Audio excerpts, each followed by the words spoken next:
දඩේමක් සාර්ථක කරගන්නේ දඩේමට දක්ෂ කෙනා නෙමෙයි.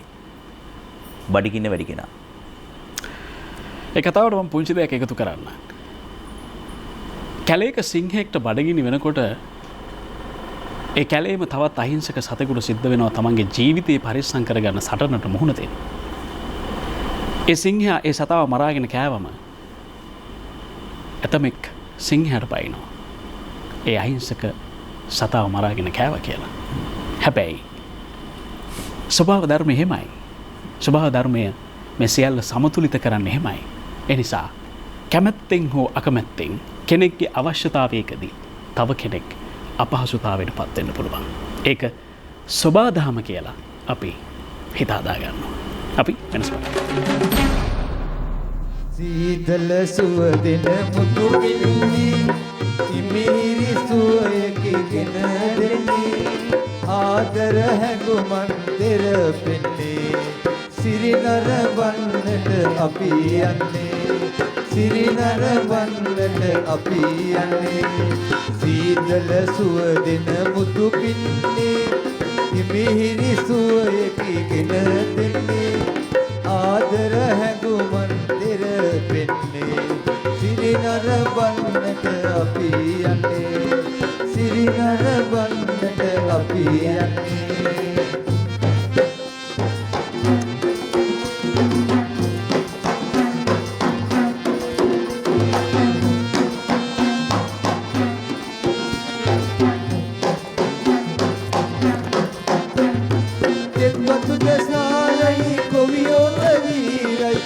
සොඳුරු ගම්මානේ කෙත්වතුක සාරයි කොවියෝත වීරයි මේ සොඳුරු ගම්මානේ රට සාරවන්නේ අපි ප්‍රීතිවන්නේ රට සාරවන්නේ අපි ප්‍රීතිවන්නේ මේ ගීරාවේ නිසයි මේ ගීරාවේ නිසයි සීතල සුවඳින මුතු පින්නේ ඉමිහිරි සුවයකින් දෙන්නේ ආදර හැඟුමන් දෙරපෙන්නේ සිරිනර වන්නට අපි යන්නේ සිරිනර වන්නට අපි යන්නේ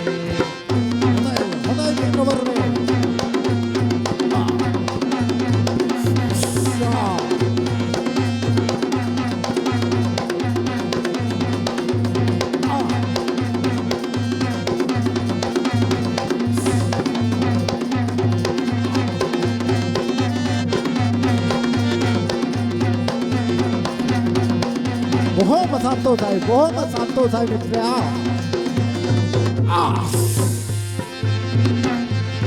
කෝලන්ගේ නාදේ ඇතින් නැසෙන්නේ අපහදට මිහිරක් දැනේ කෝලන්ගේ නාදේ ඇතින් නැසෙන්නේ අපහදට මිහිරක් දැනේ හදපු බුදු වන්නේ සිත ප්‍රීති වන්නේ හදපු බුදු වන්නේ සිත ප්‍රීති වන්නේ මේ ගීරාවේ නිසයි මේ ගීරාවේ නිසයි සීතල සුවඳින මුතු පින්නේ ඉමිහිරි සුවයකින් දෙන්නේ ආදර හැඟුමන් දෙරපෙන්නේ සිරිනර වන්නට අපි යන්නේ සිරිනර වන්නට අපි යන්නේ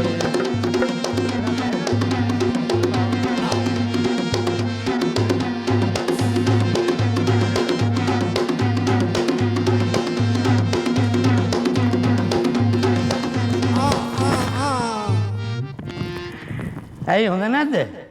නෑ බොහොම ලස්සනයි සේනාධිපති. ඔන්න බලන්න වැඩ. හැබැයි වැඩ බලන්න. බලමු.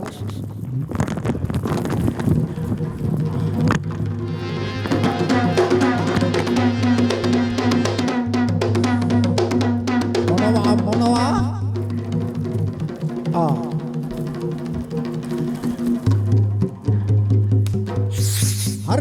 හරිමාගේ සේනාධිපති.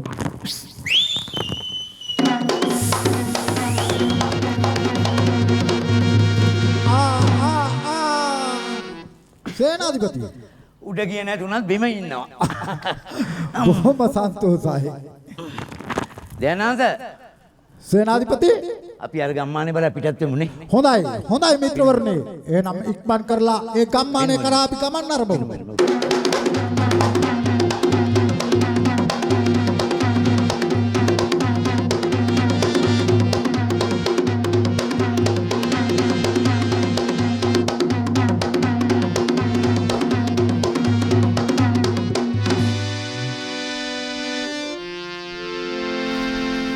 හරි අපේ මේ රංගන එන්න ඉඳගන්න. රංගන ඊ රාජපක්ෂ. ඔව් සාමාන්‍යයෙන් දන්නේ යාපහුවේ දිසා. යාපහුවේ දිසා. ඒ කියන්නේ එහෙම තියෙනවනේ නිකන් පාතාල නමක් එහෙම නෙමෙයි නේද? හරි. මේ අසන් ගහන්න. මේ මට නම ගැන ප්‍රශ්නයක් ඔව් මට නම ගැන කියන්නේ දැන් සාමාන්‍යයෙන් අපි මේ අහලා තියෙනවා. හැබැයි නම හරිද කියලා මට පොඩි ප්‍රශ්නයක් තියෙනවා මිල. ඒ නිසා මම කෙලින්ම අහන්නේ. ව්‍යාපාර දිසායි දැන් අපි අහලා තියන්නේ ජහුටන් නටනවා කියලා. එහෙම නැත්නම් ජහුට නටනවා කියලා. මේ ජහුටද නැටුයි. දැන් මේ වචනයට අනුව බලනකොට මේ ජහුට තමයි. හා. නැත්තම් මේක පසුබිම් දෙබස් ගීත නාට්‍ය මුද්‍රා ගීත නාට්‍ය සංදර්ශන මාලාවේ එක්තරා මේ අවස්ථාවක්.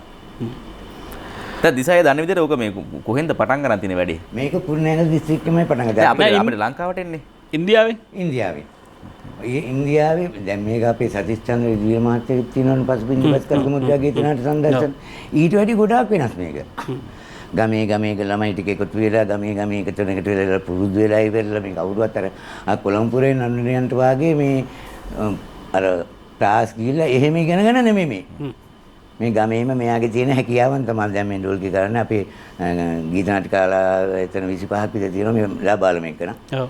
මේ තාත්තයි පුතයි දෙන්නේ පියපෙස්සනස. එහෙම මේ ඉතින් මේක අර දාහුටා කියන වචනේ තමයි ඉන්දියාවෙන් ඇවිල්ලා අපේ ලංකාවේ දාහුටා වෙලා තියෙන්නේ. ඉන්දියාවේ ඔකට කියන්නේ දාහුටා. මම දන්න තරම මේක සත්‍යයක්ද කොහොමද මම දන්නේ මට. නැතම් ඒ කියන්නේ අමිල එක මතයක් තියෙනවා මේක ඉන්දියාවේ නෙවෙයි කියලා. ඉන්දියාවේ නෙවෙයි මේක අපේ සංස්කෘතිය කියලා දැන් අර එක තැනකදී මේ ඉසාය කිව්වා වගේ මේක අපිට ආවේනික ලක්ෂණ වලින් තමයි අපිට දකින්න අවස්ථාවක් තියෙන්නේ කියලා. එක එක මත තියෙනවා සමාජයේ තියෙන මතත් එක්කනේ. ඔව්. හරි අපි තව ඉස්සරහට දේවල් කතා කරමු. අමිල උපතට වටිනාකමක් දෙන්න. ඔබේ ජීවිතයේ සුවිශේෂීම මංගල දිනයට වටිනාකමක් දෙන්න වගේම මරණයට වටිනාකමක් දෙන්න පුළුවන් යම් දෙයක් තියෙනවද? හොඳයි ඔබ මොකක්ද අහන්නේ කියලා. උපත විවාහය සහ මරණය කියන තුනටම වටිනාකම් මට තියෙනවා. ලිඛිත වටිනාකමක් දෙන්න ඕනේ ඒවට. ඔව්. එහෙම වුණාමයි සමාජය පිළිගන්නේ.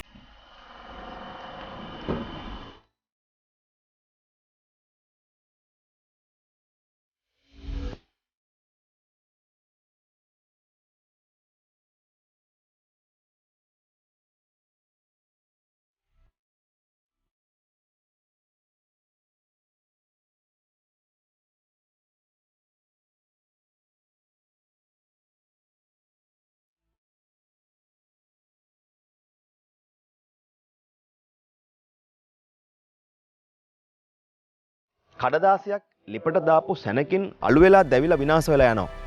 මම කියන්නේ සමහර දේවල් විනාශ වෙන්න වැඩි කාලයක් ගන්න නැහැ. එහෙත් සමහර දේවල් කාලයගේ ඇවෑමෙන් දීර්ඝ කාලයක් විනාශ වෙලා යනවා.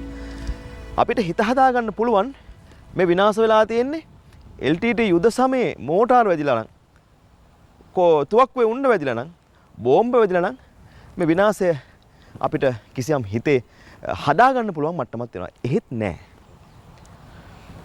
මේ වාලච්චේන කඩදාසි කර්මාන්ත ශාලාව අදින් අඩ 100 වසකටත් එහා ඈත මේක ඉදි වුණා. සුද්දගේ රටවල් වලින් තාක්ෂණික උපකරණ ගෙනල්ලා මේ භූමියේ මේ ගොඩනැගිලි ඇතුළේ හයි කරලා තියෙනවා.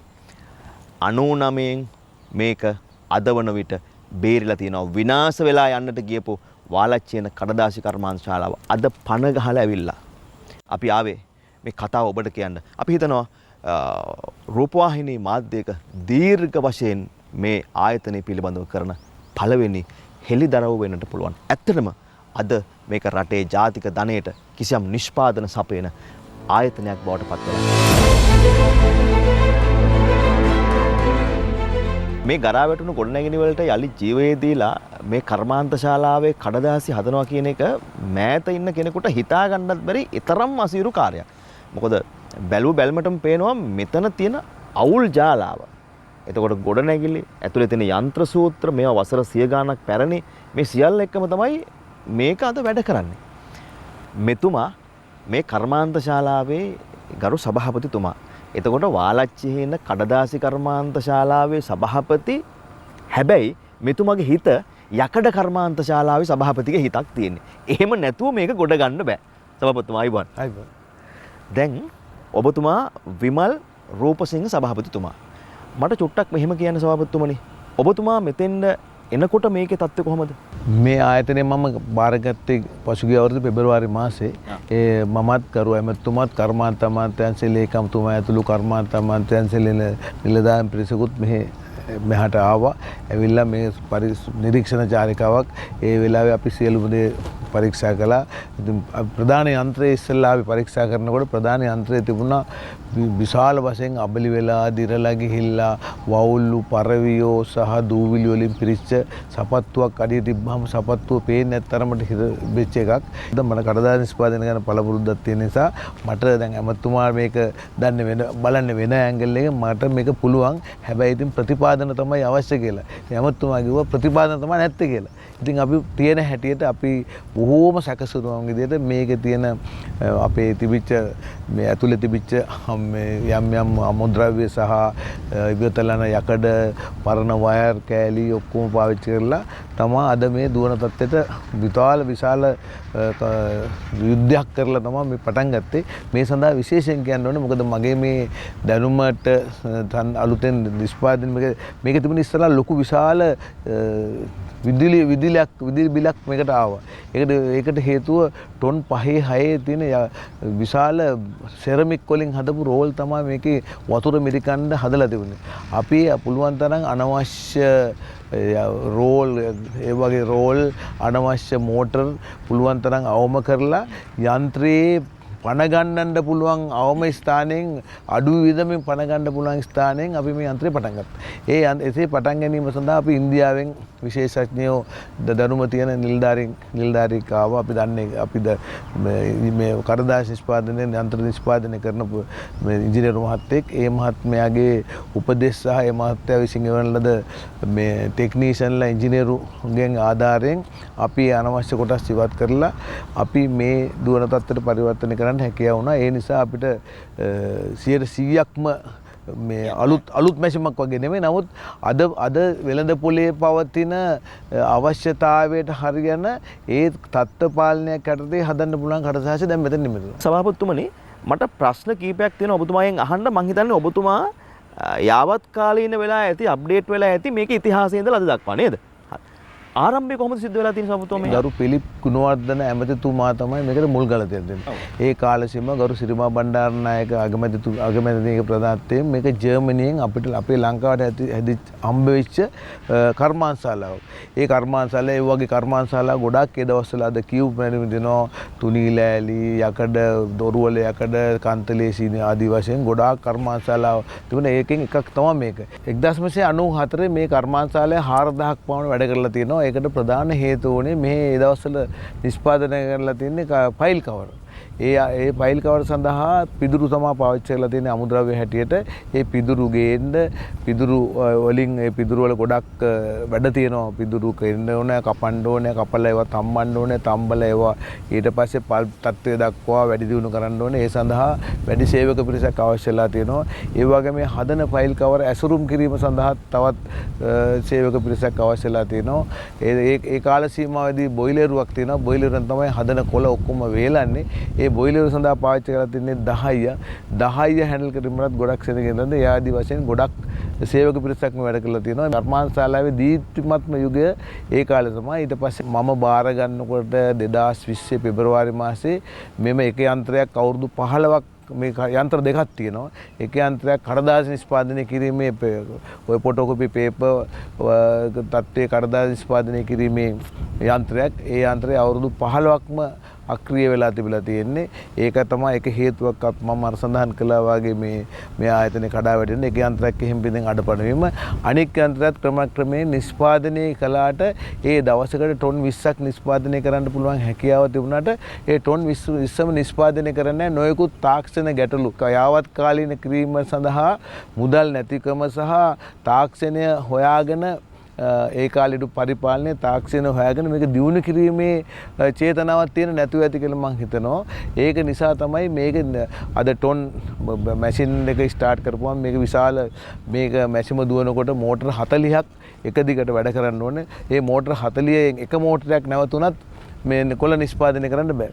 ඉතින් ඒ වගේ මේ සංකීර්ණ ජාලයක් මේ කෙරවල ඉඳලා මැෂිමේ පල්ප් හදන තැන ඉඳලා මේ අනිත් පැත්තේ කොලේ එතන කොලේ නිෂ්පාදනය වෙලා නිමි බවට පරිවර්තන වෙන අංශය දක්වා මීටර 1000ක් කියන්නේ මේ කිලෝමීටර ආසන්න දුරක් තියෙනවා. ඉතින් ඒ දුර කොලේ ගිහිල්ලා කොලේ හැදිලා කොලේ වතුර මිරිකිලා කොලේ වේලිලා ඊට පස්සේ ප්‍රොසෙස් එක යනවා. ඒ ප්‍රොසෙස් එකේ යන්නේමදා සඳහා තමයි ඒක මං ඉතින් සඳහන් කරපු මෝටර තියෙන්නේ.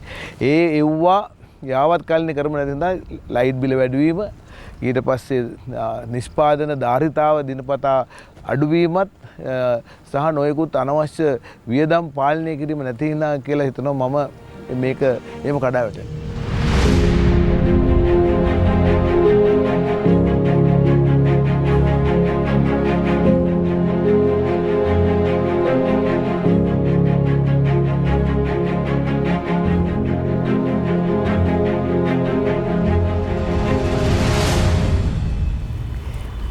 දැන් සාමාන්‍යයෙන් මේ අපි අර ඉස්සලා ඉන්ට්‍රෝ එකේ කිව්වා වගේම මිනිහෙක්ගේ උපතට ඊට පස්සේ මොකද්ද මේ උපැන්න සහතිකනේ.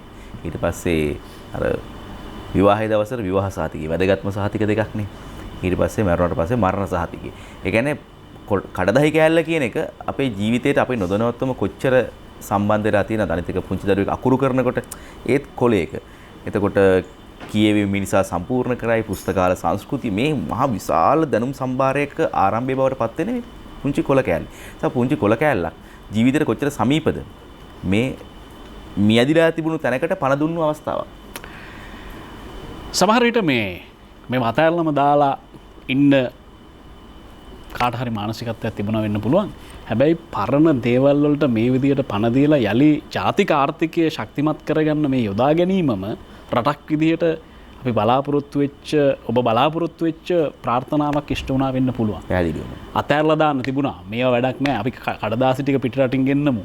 කඩදාසි ටික ගෙන්නනකොට එතනිනුත් කමිෂන් එකක් යනවා නම් කාට හරි ඒ ක්‍රියාකාරීත්වය ඒ විදිහටම කරගෙන ආව නම් කාගේ හරි සාක්කුවට කීයක් හරි ලාභයක් එනවා. හැබැයි ඒව නතර කරලා දාලා විශේෂයෙන්ම අපි කර්මාන්ත අමාත්‍යතුමන් මතක් කරන්න ඕනේ වලිරාංශ අමාත්‍යතුමන් සහ අමාත්‍යශ්‍රී කම්බරු මේ කියන විදිහට මේකට මූලිකත්වයේ ගත්ත සියලු දෙනාගේ ආශිර්වාදයෙන් මැද අද අපි අපේ රටේ කඩදාසි නිෂ්පාදනය කරනවා. මේක ලොකු කතාවක්. අපි කතාව ආරම්භ කළා විතරයි. පටන් ගන්න තැරනේ තව. අනිවාර්යයෙන්. සමහරු පරණයි කියලා සමහර දේවල් අතෑරලා දානකොට සමහරු පැරණි දේවල් හීනයක් කරගෙන ඇන්ටික් හීනෙක ජීවත් වෙනවා.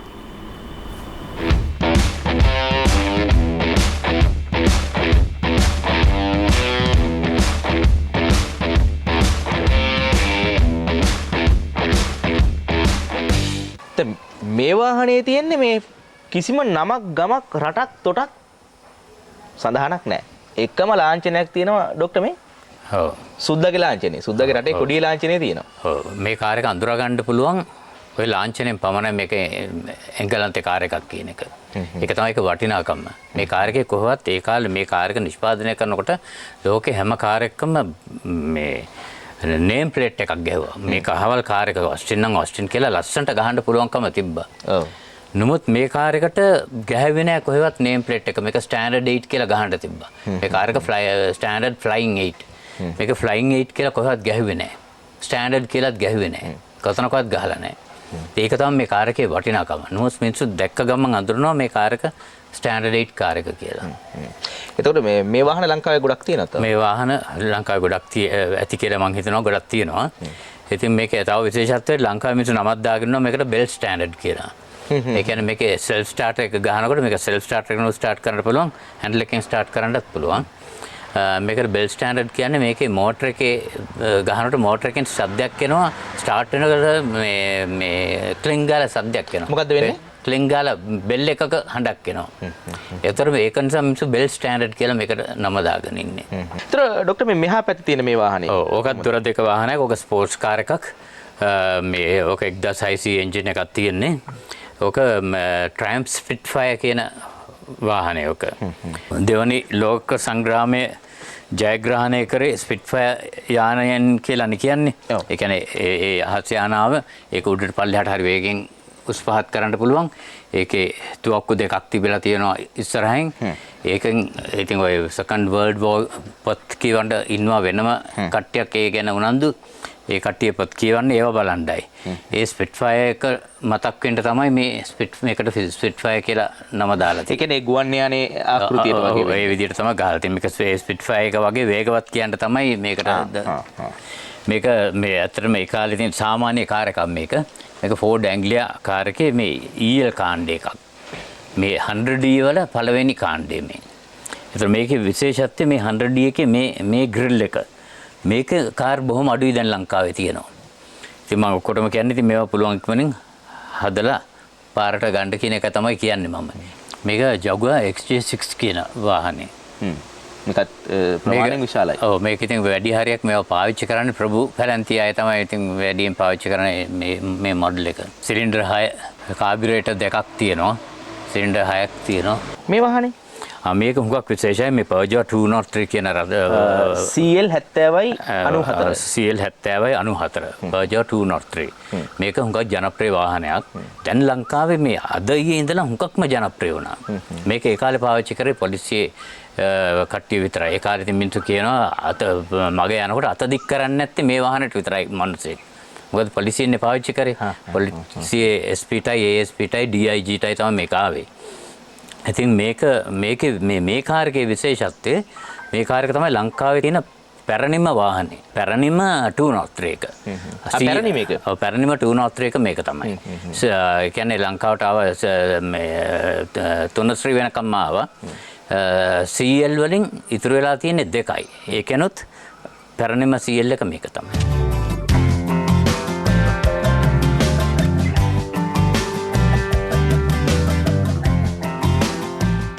කාලෙන් කාලෙට පොඩි කටගැස්මට වගේ එහෙම නැත්තම් පොඩ්ඩක් නිකන් මරණින්ද ඉන්න මිනිස්සු හැරවන්න වගේ බොහොම අමුතු සිදුවීම් එහෙම නැත්තම් අපි කියන්නේ නිකන් පිටසක් වලින් ආව වගේ එහෙම සිදුවීම් අපේ රටෙත් ලෝකෙත් සිද්ධ වෙනවා. ඒ කාලෙට පොඩ්ඩක් ආයි කතා කරනවා ඊට පස්සේ ආයි කතා ඉවරයි. ආයි මොකක් හරි සිදුවීමක් එනකන් සමහර විට එදා අතීතයේ සිදුවෙච්ච සිදුවීම කතා කරලා නිරීක්ෂණය කරලා අර පරීක්ෂණ කරලා නිගමන වලට ඇවිල්ලා හිත හදාගෙන පාඩුවේ ඉන්නවා. අනික ඉතින් මෙහෙමනේ. දැන් ඔය වගේ මාතෘකාවක් අපිට ආරංචි වුණාම අපිත් ඉතින් ඕක රහ කරනවනේ. දැන් කියන්නේ මොනවද? අපි කිව්වේ වෙනසද? වෙනස. අපි ඒ කියන්නේ නැත්ත කතාව කියන්නේ ඒ කියන්නේ අපිට හරි රහ මාතෘකාවන්නේ. අපි හරි ආසයි ඒ කියන්නේ ගවේෂණය කරන්න හැමතිස්සෙම. වෙනස ඇහැ ගවේෂණාත්මකයි. හැබැයි එතන අන්තිමට සමහර දේවල් වලදී සමහර අය කියන්නේ අපි ගවේෂණාත්මකයි. අපි ගිහිල්ලා මේ ගවේෂණය කරනවා. හැබැයි ඒක බලන කෙනා බලන කෝණ වෙනස් වෙනවා. හරි ඊට පස්සේ සමහරලාට ඉතින් හොඳ වගේම නරක චෝදනා එහෙම අතනා මේක පෙන්වනවා. එහෙම නෙමෙයි. අපි ගවේෂණාත්මකව පෙන්වන්නේ මෙතන යම්කිසි දෙයක් තියෙනවා. මෙතන යම්කිසි දෙයක් වෙලා තියෙනවා. ඒ අනුව මේක මෙහෙමයි කියලා. ඇත්තටම කියනවා නම් ලබන සතියේ පෙන්වන්න ඕන කරන ක්ලිප් එකකට අපි යන්නේ. මේ ගමන අපේ රසිකල හැම ගියේ සම්පත් ගියේ. හරි ලස්සන ගමනක්. ඒ කියන්නේ මේක ගැන අපි විශ්වාස කරනවා. වෙනස ගැන ටිකක් වැඩියෙන් කතා කරා මේ ක්ලිප් එක ගියාට පස්සේ ආයෙ පාරක් කාලයකට පස්සේ පර සක්වල ගහලා කිව්වත් පිළිගන්නේ නැහැ කියන පිටසක්වල ජීවියෝ ගැන අපි ලබන සතියේ කතා කරනවා මෙන්න මේ විදිහට.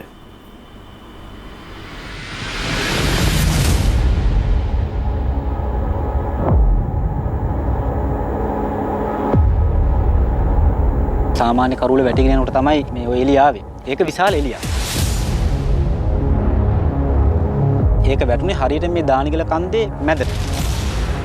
ඉතින් අපි පොඩ්ඩක් ඒ වෙලාවේ බය වුණා. අයියේ කොටෙන් තියන්න රොෂාන් අයියේ. ඔව් කොටේ අල්ලගන්න කොටේ.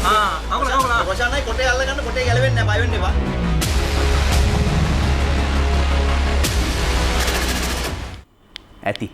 ඇතිනේ. ඒ කියන්නේ ඔය ඊට පිටු රහ නැහැ. රානේ ලබන සතිය ලබන සතිය වෙන්නන්නේ. ඔව්. හරි ටික. ඉතින් ලබන සතිය වෙනකන් අපි ඔබ තියාගන්නවා. හොඳම දේවල් පස්සේ. ඔව්. හරි ලස්සන වැඩ ලස්සන ගමනක්. ඒ කියන්නේ ත්‍රාශය දුෂ්කරතාවේ හැම දෙයක්ම ඔකේ තියෙයි. ඉතින් ඒක කියවොත් රහ නැහැනේ. ලබන සතිය බලන්නකෝ. අපි දිසායත් එක්ක පොඩ්ඩක් කතා. දිසාය දැන් අපි කවන්නේ නැහැ නේද? ජහුටා නටනවා කියන ඒ නම වඳුන්වන්න. එහෙම නැත්නම් දෙබස් මේක කියන්නේ ඉතින් මේ සමාජයේ තියෙන නම ඕකනේ ආදරයට කියන නම කියන්නේ. මොන වගේ අයද මේ ජහුටා නටන්නේ? දැන් සමාජයේ ඉන්න මොන වගේ අයද? රංගපාන්න පුළුවන් අයද? සින්දු කියන්න පුළුවන් අයද? මොන වගේ අයද ඔයගොල්ලෝ ඒකට එකතු කරගන්නේ? දැන් මේ අපි කරන ගීත නාට්‍ය කලාව අනුව මේකේ හැම දෙයක්ම ඇතුළත් වෙලා තියෙනවා. කවි, කතන්දර, සින්දු එතකොට නාට්‍ය අතරේ තියෙනවා මේ රජ කතා, කාලීන කතා, ප්‍රේම කතා, බෞද්ධ කතා මේ විදිහට රාමායනේ, රාමාභිෂේකේ, චිත්තා, කාලගෝල, ගොපළු වඩ, සටන් මැදින් සූරමාතලම්, වීරබලගම්බා මේ වගේ නාට්‍ය සෑහෙන ප්‍රමාණයක් අපි දැනුවත්ව ඉන්නවා. දැන් සම්පත් අසංගාව ප්‍රශ්න මම තව දෙයක් එකතු කරන්න. මේ දැන් දිසායේ දැන් උතනදී අහුවානේ මේ කවුද තෝරගන්න මේ කණ්ඩායම කියලා නළු නිලියෝ කියලා. ඔක බලන්නේ මොන වගේ කණ්ඩායමක්ද? මොන වගේ මට්ටම් වල ඇද ඔයාලගේ ඔය කලාව ජනප්‍රිය වෙලා තියෙන්නේ? ඕනම කෙනෙකුට එන්න පුළුවන්. ඔව්. ඕනම කෙනෙකුට එන්න පුළුවන්. ඕනම කෙනෙකුට එන්න පුළුවන්. නාට්‍යයක් කරනවා කියලා වෙලා නාට්‍ය අවසාන වෙනකම් බලපුවාම අහක යන්න දෙයක් නැහැ. සුළුවෙන් හරි ආදර්ශයක් ගන්න දෙයක් ඉතුරු කරලා තමයි අපි නතර කරන්නේ. දැන් දාල්සෙන් රජතුමාගේ නාට්‍ය සංදර්ශන ඉදිරිපත් කරොත් එහෙම ඉතින් තම පුතාණේ රජතුමාට ඒක අපි තව නවීන කරලා පෙන්නනවා. මේ අද සමාජෙත් වෙලා තියෙනවනේ දෙමව්පියන්ට දරුවන්ගේ නොකුත් කරදර තියෙනවා. දාල්සෙන් මහ රජතුමාට හිටුවා පස් ගැහුවා වගේ දේවල් අද ගම්වල සිද්ධ වෙනවනේ. ඒ වගේ දේවල් නැති කරන්න තරම් මේ හයියක් මේ කලාවට තියෙනවා. මොකද අපි නිතරම දින 5ක් දින 3ක් ওই වගේ තමයි ගිහලා ඒ ගමේ රසිකයන් සමග මේ එකතු වෙලා ඉන්නේ. අපි හරි සම්බන්ධ වෙනවා. රැය එළි වෙනකන් නේ? රැය එළි වෙනකන් පැය 24ක්. පැය 24කට මේ ලැබෙන්නේ රුපියල් 1500ක් වගේ සුළු වේතනයක්. දැන් පැය 24කට ඕනම රාජ්‍ය සේවකයෙක් ගත්තත් අපි 7මාරයි 5මාරයි 5යි ඕප් එක තියෙනවා. මේක නෑ පැය 24ම ඉන්නවා. නමුත් අර දැනෙන සතුට කියන එක. ඔව්. ගමේ අපේ සම්පත් මහත්තයා ගමේ තියෙනවා වැඩක් මේ ක්‍රමයට හරි ආසයි. පන්සලට මේ ක්‍රමේ නාට්‍ය බලන්න ආවට පස්සේ එතන තියෙන ඔක්කොම කැන්ටින් එක තමන්ගේ පාපැදි රැකලා දෙන්න ඒ ස්ථානයේ ආරාධකමතු පිළිගන්න ගමේ කොල්ලෝ කෙල්ලෝ ටික එකතු වෙලා සින්දු කියනවා. මේ පන්සලට ආධාර කරලා වෙන්දේසියේ තියෙන ඒ ඇසේක පාර්සලයක් ගන්නවා. ඒ වාගේ අර සංගීත ප්‍රසංගයෙන් ලැබෙන තෘප්තියට වැඩි තෘප්තියක් ගන්නවා. ඔක්කොම යාළු මිත්‍රයෝ එකතු වෙලා. හරි. දැන් මේ හැබැයි අද දවස වෙනකොට මේව දකින්න තියෙන අවස්ථාවන් අඩුයි. ඒ නිසා අපි විශ්වාස කරනවා වෙනස් අද මේ අපි මේ ලබා දෙන අවස්ථාව ඔබට සෑහෙන වැදගත් වෙයි. මොකද අර එහෙම මැරෙන්න දෙන්න බැරි දේවල් තියෙනවා අපි අතර අපේ දේවල්. ඉතින් ඒ නිසා අපි මේ වටිනාකම අද දෙන්න සූදානම්. අපි තව අයිටම් එක බලමු නේ. දැස් කරමුනේ. ඔව්. පටන් ගමු. නිලනුවන් ඔබේ දැස ආදරයෙන් පිරුණු හදට සදා ආදරේ මගේ පෙම් කුමාරී කයා ගීත සැනසෙමු අපි දයාවේ කතා කරන ඔබේ දැස දුටුව මහද පිරියා සපී ආදරේ ඔබ මා දයාවේ ළඟින් ඉන්නේ මී සෙමදා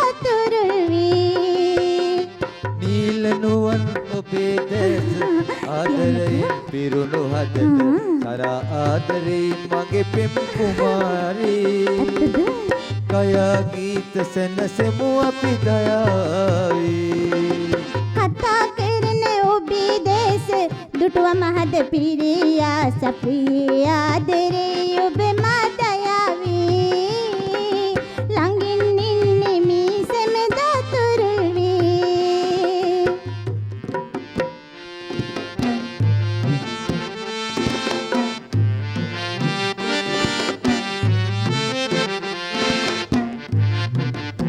කියන්නක ස්වාමීනි අහන්නේ මම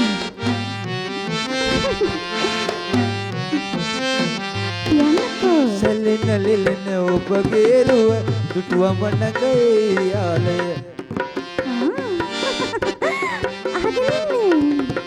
සැලෙන ලෙලෙන ඔබගේ රුව දුටුවම නගයේ යාලය ප්‍රාර්ථනා ඉටුවේ දැයි සිතෙනවා මගේ හදට පහනක් වී දිලෙනවා කතා කරන ඔබේ දේශ දුටුවම හද පිරියා සප්‍රිය ආදරේ ඔබ මාතයාවී ළඟින් ඉන්නේ මේ සැමදා තුරුල් වී නිලනුවන් ඔබේ දැස ආදරයෙන් පිරුණු හදට සදා ආදරේ මගේ පෙම් කුමාරී ගයා ගීත සැනසෙමු අපි දයාවී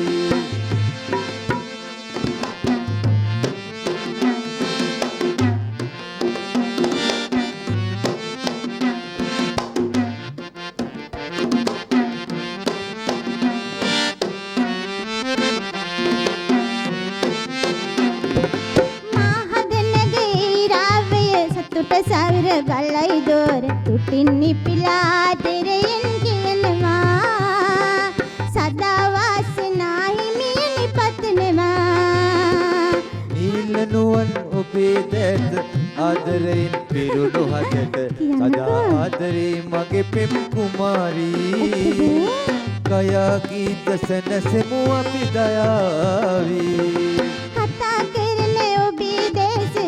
මහද පිරියා සපිය ආදරේ ඔබ මාතයාවී ළඟින් ඉන්නේ මේ සැමදා තුරුල් වී ළඟින් ඉන්නේ මේ සැමදා තුරුල් වී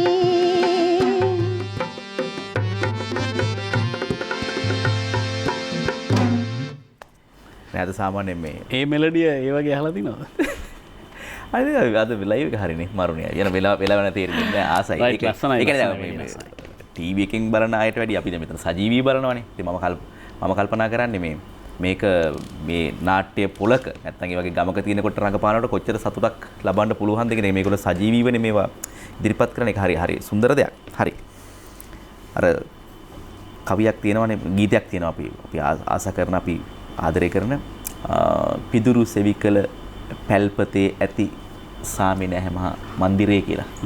හැබැයි මේ පෙන්නන්නේ එදා සතුර ප්‍රීතිය ඉහවහා ගිය මන්දිරයක අද තත්ත්වය.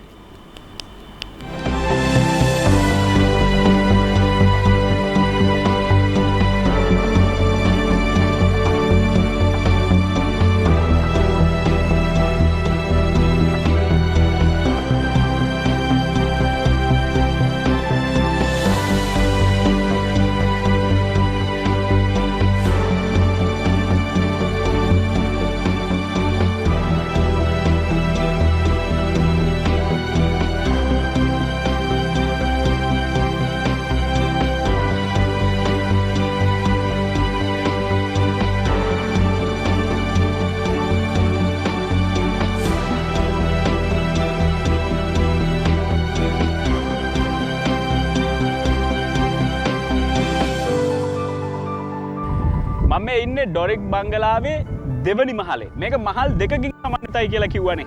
ඉතින් මේ තමයි දෙවනි මහල. මේ දෙවනි මහලේ මේ වෙනකොට නම් විත්ති හැම එකක්ම වගේ කඩාගෙන වැටිලා බිමට වැටිලා මේ පහළ බැලුවම දකින්න පුළුවන් කමක් තියෙනවා. දැන් මේ දෙවන මහලට එන පඩිපෙළ තාම හොඳ තත්ත්වයේ තියෙනවා. ඒ කියන්නේ යම් කඩතුළු ගතිය අනම්මනම් තිබ්බට පඩි ටිකක් පිළිවෙලට දකින්න පුළුවන් කමක් තියෙනවා. ඉතින් ඉහළ මහලේ තිබ්බ මේ ගෘහ නිර්මාණ ශිල්පය ගැන කියනවා නම් මේකත් ග්‍රීක ආදි ග්‍රීක තාක්ෂණයට ඒ කියන්නේ ඒගොල්ලන්ගේ ගෘහ නිර්මාණ ශිල්පයට ළඟ ශිල්පයක් තමයි පාවිච්චි කරලා තියෙන්නේ. ඉතින් ඒ නිසා මේ පේනවා ඇති මේ බිත්තිවල ඝනකම පේනවද මේ ගඩොල් වලින් බැඳලා තිබ්බට සාමාන්‍යයෙන් මෙච්චර විතර ප්‍රමාණයක් මේ වගේ ප්‍රමාණයක් ඒ එක බිත්තියක් පළල් ඒ වගේ ශක්තිමත් බිත්ති වලින් තමයි මේ බිල්ඩින් එක එහෙම නැත්නම් මේ ඉදිකිරීම කරලා තියෙන්නේ. ඒකට හේතුව වෙන්නේ නැති සමහර විට මේ මුහුදේ රළ ඒ වගේම හුළඟ මේ සියල්ලට ඔරොත්තු දෙන විදිහට මේක නිර්මාණය කළා කියලා හිතනවා. ෆෙඩරික් නෝත් විශ්වාස කරන විදිහට ඔහු කියනවා ඔහුට තමයි ඔහුගේ මේ ඩොරික් බංගලෝ එක තමයි ලංකාවේ එවකට තිබුණු ලස්සනම සහ ශක්තිමත්ම බංගලාව කියලා. ඉතින් ඒ නිසා ඔහුට තිබුණු ඒ හීනය වෙන්න ඇති කොහොම හරි ඒ තරම් ශක්තිමත්ව ලස්සනට ගෘහ නිර්මාණ ශිල්පය ඉතාම හොඳින් පාවිච්චි කරලා මේ බංගලෝ එක හදාගන්න එක. ඩොරික් බංගලාව 1802 තමයි මේ බංගලාව හදන්න පටන් ගන්න. ඒ කාලේ කොහොම තියෙන්නේ නැද්ද කියලා හිතනවා අදටත් මෙතන ගිහිල්ලා පොඩ්ඩක් එහෙට මෙහෙට ඇවිදලා බලනකොට නෝත් ෆෙඩරික් ආණ්ඩුකාරවරයා තීරණය කරනවා මේ ඩොරික් බංගලාව හදන්න පහළ තට්ටුව කාමර 4කින් සමන්විතව. ඊට පස්සේ කෑම කන ප්‍රදේශය කියන්නේ ඩයිනින් ඒරියා එකක්. ඊට අමතරව ඉහළ මාලය. ওই විදිහට බොහොම සුවපහසු මන්දිරයක් බවට පත් කරන්න තමයි ඔහුට උවමනා වෙන්නේ.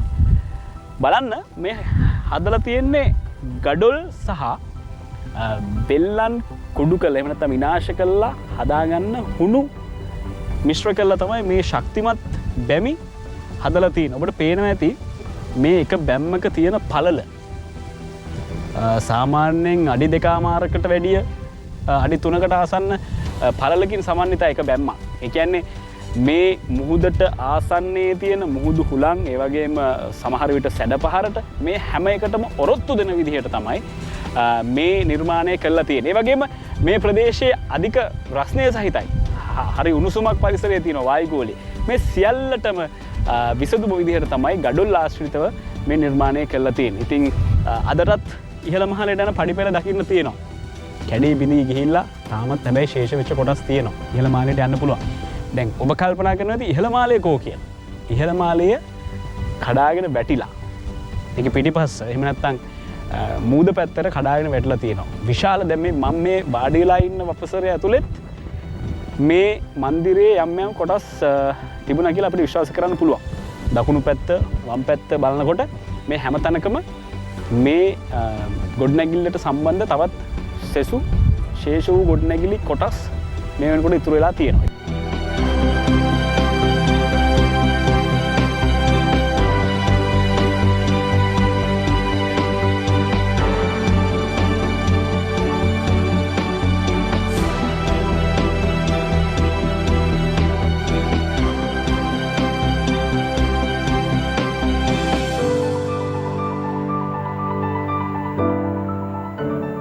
එක්දහස් 802 පටන්ගෙන 1804 වෙනකම් මේක හැදුවා. ඒ වගේම තමයි ෆෙඩරික් නෝත් ආණ්ඩුකාරවරයාට ඕන වුණා මේක මේ ප්‍රදේශයේ විතරක් නෙවෙයි ලංකාවෙම තියෙන ගෘහ නිර්මාණ ශිල්පය අතින් අමුතුම එහෙම නැත්නම් වෙනස්ම ආරකින් යුතු ගොඩනැගිල්ලක් බවට පත් කරන්න. ඒකට ඔහු කල්පනා කළා මේකට දුන්නා පැරණි ග්‍රීක ගෘහ නිර්මාණ ශිල්පයේ ආభాෂය. ඒක යොදා ගැනීමෙන් තමයි මේ තරම් බොහොම ලස්සන සුන්දර නිර්මාණයක් කරන්න. ඉතින් මේ ප්‍රදේශයේ වැඩි වශයෙන්ම බහුලව දීවරයෝ හිටියා. ඒ දීවරයෝ මුතු බෙල්ලෝ හොයාගෙන ගිහිල්ලා මූදයට කිමිදිලා ඒවා විශාල මුදලකට අලෙවි කරන්න තමයි ඔවුන්ගේ ජීවනෝපාය බවට පත් වෙලා තිබ්බේ. ඉතින් ඒ අයත් යම් යම් අවස්ථාවලදී මේ ඉදිකිරීම වලට සම්බන්ධ කරගත්තා කියලා ඉතිහාසය තුල දකින්න සහ මේ අහන්න අවස්ථාවක් ලැබෙනවා. තාම මේ පහළ මාලයේ කොටස් ටික විතරයි මේ වෙනකොට ඉතුරු වෙලා තියෙන්නේ.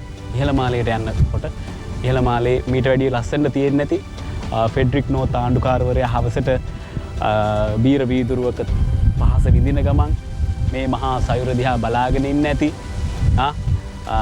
රාත්‍රී ආහාරය ගන්න ගමන් ඩයිනින් රූම් එකේ ඉඳන් මේ මහා සාගරය දිහා බලාගෙන ඒ සුන්දරත්වය විඳින්න ඇති.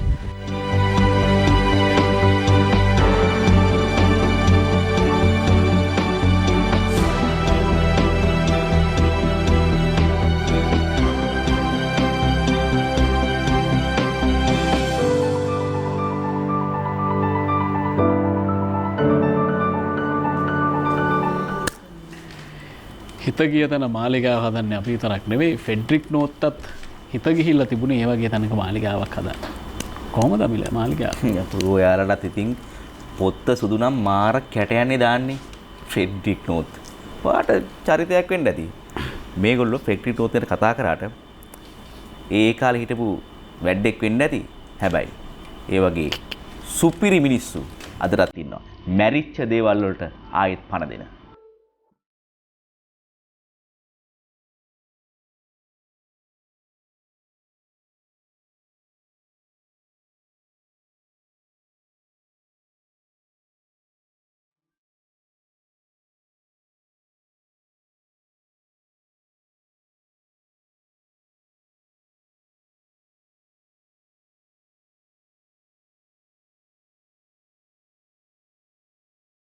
දැන් මේ ආයතනයේ දෙස කැමරාව හරහා වෙනස හරහා බලන කෙනෙකුට වුවද මේ ආයතනයට ඇවිල්ලා ලයිව් මේ ආයතනයේ ගොඩනැගිලි ටික දිහා බලන කෙනෙකුට වුවද දැනෙන්නෙම මහ මූසල බිමක්. මහ මූසල ගොඩනැගිලි ප්‍රමාණයක් තියෙන්නේ. ඇයි සභාපතිතුමා මේවා මෙතරම් විනාශ වෙන්න මොකක්ද හේතුවක් වෙන්න ඇත්තේ? ඇත්තටම මම හිතනවා දැන් ඔබ ප්‍රශ්නෙට උත්තරය හැටියට මොකද ක්‍රමක්‍රමයෙන් ආයතනය ආදායම නැති වෙනකොට ඒ කාල සීමාවල හිටපු පරිපාලන අංශයේ සභාපතිවරු සහ අනෙකුත් පරිපාලන අංශවලට මේක දුවන්න මුදල් ඕනේ. මුදල් අවශ්‍ය නිසා මේකෙන් අබලි වෙන ද්‍රව්‍ය විකුණලා ඒ අබලි වෙන ද්‍රව්‍ය වැඩක් පාවිච්චි නොකරන ද්‍රව්‍ය ඒවා විකුණලා ඒවෙන් ආදායම ලබා ගන්න තමයි මේක මේ පවත්වාගෙන ගිහිල්ලා තියෙන්නේ. ඒකේ ප්‍රතිඵලයක් තමයි අපිට පිටිපස්සෙන් පේන්නේ. ඕතන තිබුණේ ඉස්සර පිදුරු තඹන ලොකු තඹ ලොකු ටැංකි. ඒ ටැංකි වල පිදුරු ස්ටීම් වලින් තඹලා ඒ කෝස්ටික් සෝඩලා තඹපුවාම තමයි පිදුරු වල තියෙන ඔක්කොම කොටස් මේ අනවශ්‍ය හරිතප්‍රද වගේ කොටස් අයින් වෙනවා. ඒ අයින් වුණාට පස්සේ තමයි ඒවා පිදුරු වෙනම තව මැෂින් තියෙනවා අමරන්නේ. ඒ ඇඹරි ඒ තඹපු ගමන් බ්ලැක් ලිකර් කියලා විශාල වතුරක් අයින් වෙනවා බොහොම පැණි වගේ ඝනකම වතුරක්. ඒ වතුර ඉස්සර මේ ටැංක් මේ වත්තේ තියාගෙන ඉඳලා මේ කලපුවට තමයි මුදා හැරලා තියෙන්නේ ඒ කාලෙ සීමාවද. නමුත් පරිසර අධිකාරිය මගින් නීති රීති අලුත් නීති රීති එනකොට රජයේ ආයතනයක් වුණත් ඒ නීති ඒ ආකාරයෙන්ම ක්‍රියාත්මක වෙන්න පටන් ගත්තට පස්සේ ඒ පල්ප් නේ නිෂ්පාදන ක්‍රියාවලිය කරගන්න බැරුව ගිය නිසා තමයි පහු කාලෙක වේස්ට් පේපර් වලට හැදුනේ.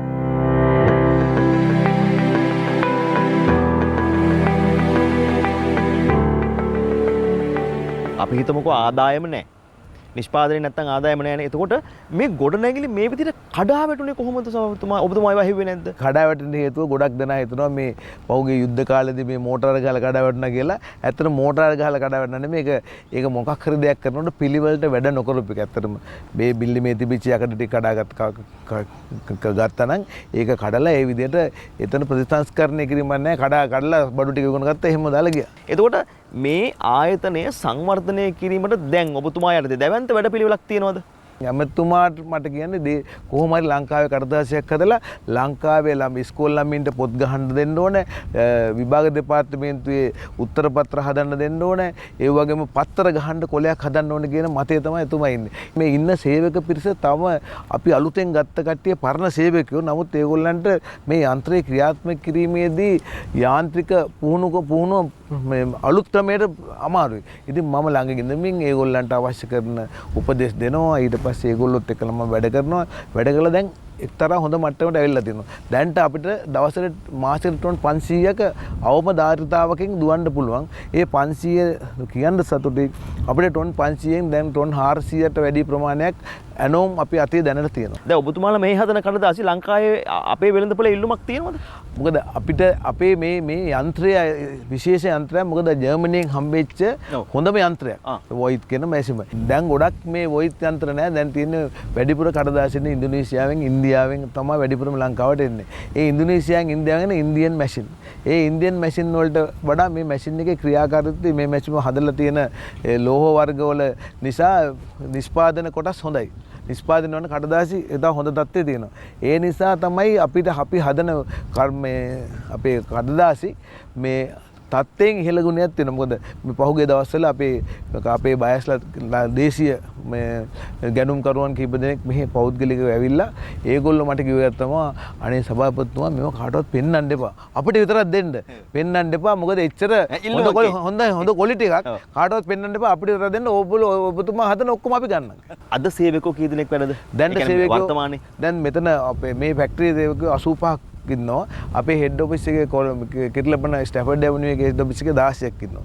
අපි ඒ කට්ටිය එක්කලා තමයි දුවන්නේ. තවමත් අපි ෂිෆ්ට් දෙකක් දුවන්න තත්ත්වයට අපි ලබන සුමානේ පටන් ගන්නවා. එතකොට තව 20ක් විතර අපි වැඩි වෙනවා. සභාපතිතුමා එතකොට මේ ගොඩනැගිලි ඇතුලේ තියෙන සම්පූර්ණ සුදු මහතුරු දුන්න යන්ත්‍රද ඔක්කොම නොමිලේ දුන්න පරිත්‍යාගයක් තමයි තියෙන්නේ. දැන් මේ පරිත්‍යාග කොටස් දෙකත් එක යන්ත්‍රයකින් භාගයක් තමයි දුවන්නේ.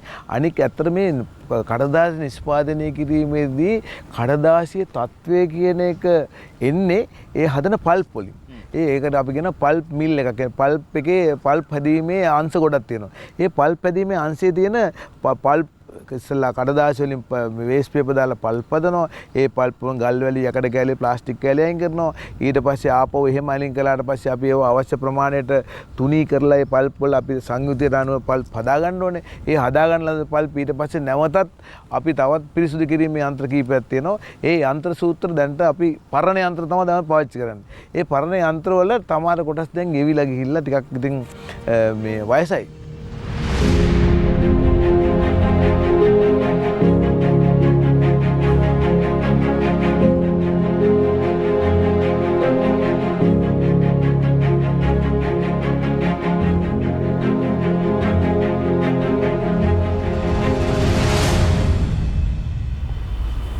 මේ වාලච්චේන මේ ගරා වැටුණු වාලච්චේන කඩදාසි කම්හල ගරා වැටුනේ බිත්ති වලින් විතරක් නෙවෙයි යමිල. මේ බිත්ති වලින් ගරා වැටෙන වාලච්චේන කඩදාසි කම්හල එවකට ඒ විනාශ වෙනකොට විනාශ වුණා අවට ගම්මානවල හිටපු එහෙම නැත්නම් මේ රස්සාව කරගෙන හිටපු මිනිස්සුන්ගේ ජීවිතත් එක්කම ඒ ගරා වැටීමට කවුද වග කියන්නේ?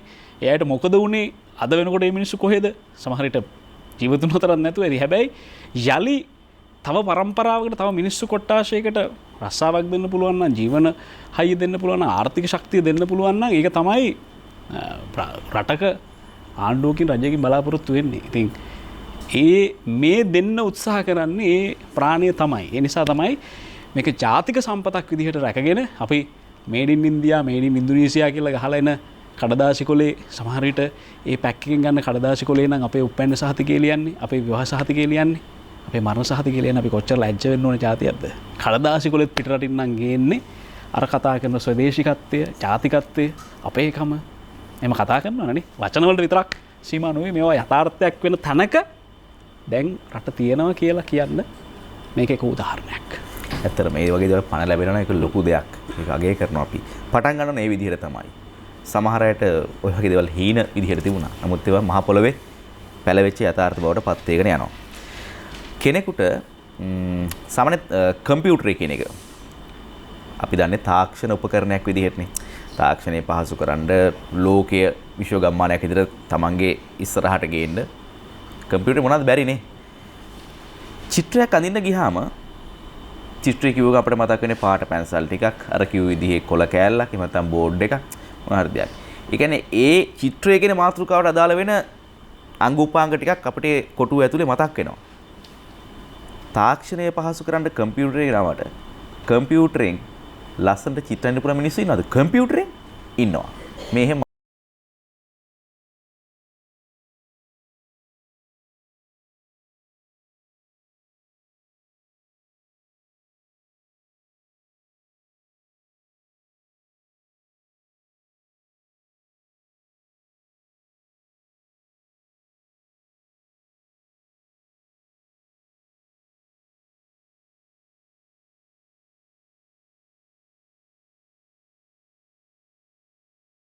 ගොඩක් දේවල් මිනිස්සු තමන්ගේ ඇගේ මහන්සියෙන් කරන්න උත්සාහ කරන්නේ නැහැ.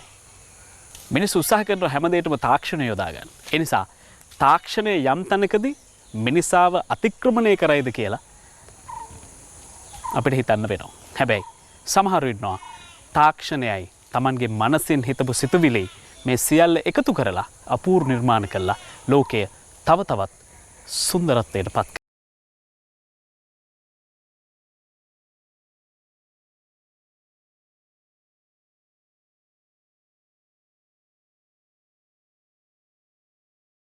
ජයතිලක කවුද? මං හවුවොත් මොන විදිහේ නිර්මාණ ශිල්පියෙක්ද? මම කුඩා කාලේ ඉඳලා කෙරුවේ චිත්‍රය. ඊට පස්සේ චිත්‍ර කරන එක සාමාන්‍ය හැකියාව වගේ. ඒ හින්දා මම ටික කාලයක් ගියාන් පස්සේ කම්පියුටර් වලට හුරු වෙනවා. ඒ කියන්නේ 2000 විතර වගේ. 2000 විතර වගේ කම්පියුටර් වලට හුරු වුණාම ඊට පස්සේ සාමාන්‍ය දේවල් කරා. එහෙම කරලා අන්තිමට හිතුණා ග්‍රැෆික් ඩිසයින් පැත්තට යන්න කියලා. එහෙම අවුරුදු 4-5ක් කෙරුවයින් පස්සේ තමයි මට හිතුනේ මේක තව ඉස්සරහට ගෙනිච්චොත් හොඳයි කියලා. එහෙම ගිහිල්ලා ඊට පස්සේ මම ෆොටෝග්‍රැෆි වගේ දේවලුත් පොඩි කරා. එහෙම කරලා මේ ග්‍රැෆික් ඩිසයින් වලට ගියා. ග්‍රැෆික් ඩිසයින් වලට ගිහිල්ලා 2006 විතර වෙනකොට වෘත්තීය ග්‍රැෆික් ඩිසයිනර් කෙනෙක් විදිහට පෞද්ගලික ආයතනයක වැඩට යනවා. ඒක ඉඳලා එතන ඉඳන් දිගටම ග්‍රැෆික් ඩිසයින් තමයි කරේ. ඒ කියන්නේ දැන් ජානක කියන්නේ ග්‍රැෆික් ඩිසයිනර් කෙනෙක්. හැබැයි ඔබ විශේෂ වෙන්නේ අපිට විශේෂ වෙන්නේ ග්‍රැෆික් ඩිසයිනින් චිත්‍ර කලාව සහ කම්පියුටර් තාක්ෂණය කියන තුනම එකතු කරගත්ත කෙනෙක්. නේ? ඇයි එහෙම දැන් පින්සලක් අරගෙන චිත්‍ර අඳිනව වෙනුවට එහෙම නැත්නම් කම්පියුටර් එක හරහා නිර්මාණය කරනව වෙනුවට මේ දෙකම එකතු කරලා චිත්‍රයක් නිර්මාණය කරන්න හිතෙන්නේ කොහොමද? දැන් මට හිතුණා මට චිත්‍ර පුළුවන් නේ. එහෙම චිත්‍ර පුළුවන් කියලා හිතෙද්දී මම කම්පියුටර් එකට හුරු වෙද්දී චිත්‍ර පැත්ත අතහැරෙනවා. එහෙම අතහැරලා යනකොට ඊට පස්සේ චිත්‍රවල තියෙන ගුණාත්මක භාවය හරි ඒක ගැන තියෙන උනන්දුව හරි ඔහොමම අඩු වෙලා යනවා කැමැත්ත තිබ්බට. ඊට පස්සේ ඔහොම යනකොට ටික කාලයක් යනකොට මට හිතෙනවා මේ දැන් චිත්‍ර නවත්තලා ඉන්න එකේදී මේ හැකියාව කම්පියුටරෙන් කරන්න පුළුවන්.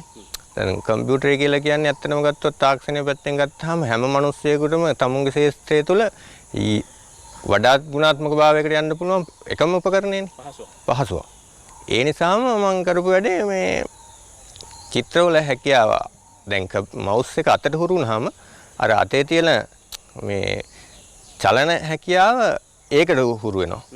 ඊට පස්සේ මම කරපු වැඩේ ඒක පාවිච්චි කරලා දැන් මට පැන්සලෙන් අඳින්න ගියොත් සමහර වෙලාවට ආයේ පුහුණුවක් එන්න ඕන.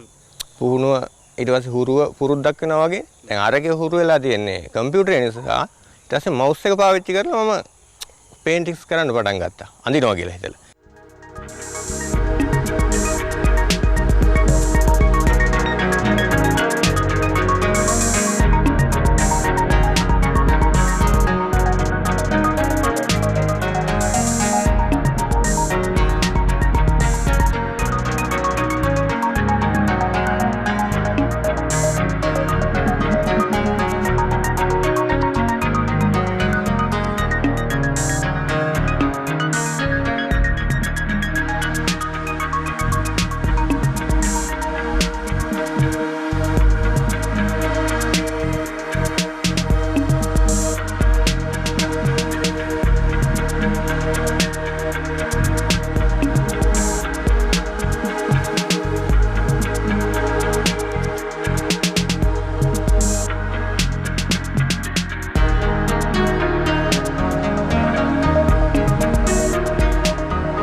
වහන්සේගේ රාජ ආඥාවයි.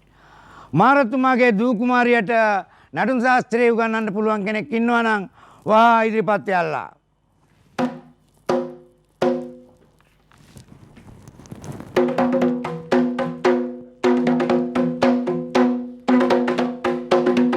පුංචි පුංචිකට වැට්ටක්කා. ඇසව්. ඇසව්. ඇසව්. නායක ශ්‍රී විහාරමානු අපමා රාජෝත්තමයන්න් වහන්සේගේ රාජාඥාවයි. අයියන්ඩි කවුද මේ මලයන්ඩි? අයියන්ඩි ඔබ කවරද? අයියන්ඩි බිය නොවන මරණා සැටි මම පෙන්වමි. මම කවුද කියලා පේන්නේ නැද්ද? පිනුමින් නම් මට එකාතකට හිතෙනවා ඔබ රාජපුරුෂයෙක්ද කියලා. අන්න හරි. රාජ මුලාදෑනියෙක්. හොඳයි. ඔව්. කැත්තාට කමා කළ මැනව. අනුකම්පා කරන මැනවි. උඹට මම ඔබ අබේදානෙ මෙයාට වරි. මේ මල්ලි මේ නැද්ද නැටුම් දන්න කට්ටිය? නැටුම් දන්න අය? ඔව් නැටුම් ගුරුවරු. ඒ කුමක් සඳහාද? අපේ දූ කුමාරට ආසාවක් ඇති වෙලා තියෙනවා. ඔබගේ දු කුමාරිකාවට මගේ නෙමෙයි රජතුමාගේ. ආහා. මම මේ විවාහලත් නැත කොහොද දු කුමාරිලා. හොඳයි. මේ එයාට පුදුම ආසාවක් ගෑනුන්ට එක එක ආසාවක් ඇති වෙනවානේ. ඔව්. ඔව් දැන් ඔය අපේ ගමේ ගෑණියෙකුට ආසාවක් ඇති වෙලා තියෙනවා. බබ කම්බෙන් ඉන්නකොට මේ මෝල් ගහ ගිලින්න. මෝල් ගහක් ගිලින්න? ඔර වී කොටන් ඒ මොන කතාවක්ද? එහෙම තමයි එක එක ආසාවක්. අපේ කුමාරට ඇසලා මේ නැද්ද මල්ලි හොඳ මේ නැට්ටුවේ හොයාගන්න. ඔබට අවශ්‍ය කරන දේ ඒ අවශ්‍ය පුද්ගලයා ඔබ ළඟම සිටිනවා. මම ළඟ ඉන්නේ උඹනේ. මට ඇත්තෙන්ම පුළුවන් සංගීතය මනාව මට පුළුවන්. සංගීතය දන්නවා කියලා තමයි එන්නේ ඇවිල්ලා කාගෙන යන්නේ. අනේ පාලයා යන්න. ඔබ කියන්නේ දැන් මට ඔය දේ කරන්න බැයිද? ඒකෙන් නටන්න පුළුවන්. මට නටන්න පුළුවන්. ගායන්න පුළුවන්. අම්මට උඩු. වාදනය කරන්න පුළුවන්. මේ මොකද්ද? මොනවද කොල්ලා මේ පොල්ල? ඕක තමයි වස්තණ්ඩ කියන්නේ. ගේ මල් දණ්ඩ.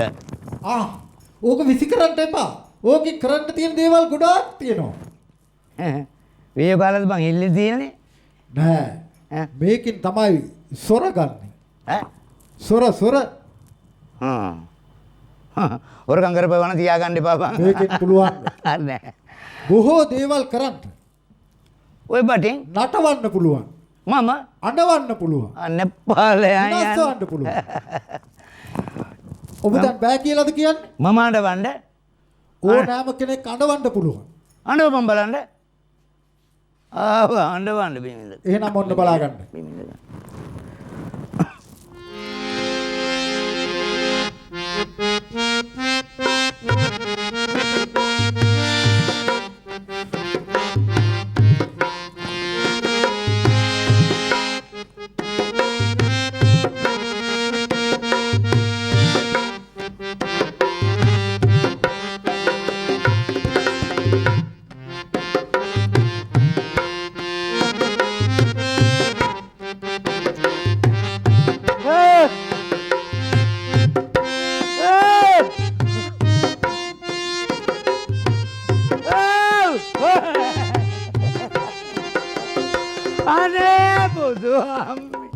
නවත්තපන් උඹේ. ඇයි දැන් ඔබ කියා සිටියනේ මේක කිසිම වටිනාකමක් නැහැ කියලා. අම්මා පල්ල දඬුත් දැකලා තියෙනවා කොල්ලෝ.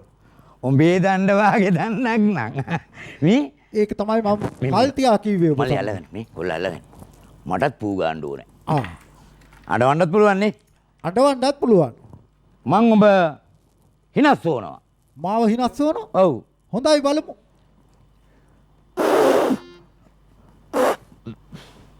හරියන්නේ නැහැ නේ. තව තුන් පාරක් ඉඳ මම ඉඳ ගන්නවා. මේ හැබැයි මේ හිනස්සන්න පුළුවන්ද? මට පුළුවන් හිනස්සන්න. හිනා වෙච්ච කාලයක් මතක නෑ බං. හොඳයි. පුළුවන් නම් හිනස්සපන්කෝ. එහෙනම් මම හිනස්සවන්නම්. ඔන්න බලා ගන්න. කවදාවත් හිනා වෙච්ච නැති එක ඔය දණ්ඩකට පුළුවන්ද මං හිනස්සන්න? හොඳයි. එහෙනම් සූදානම්.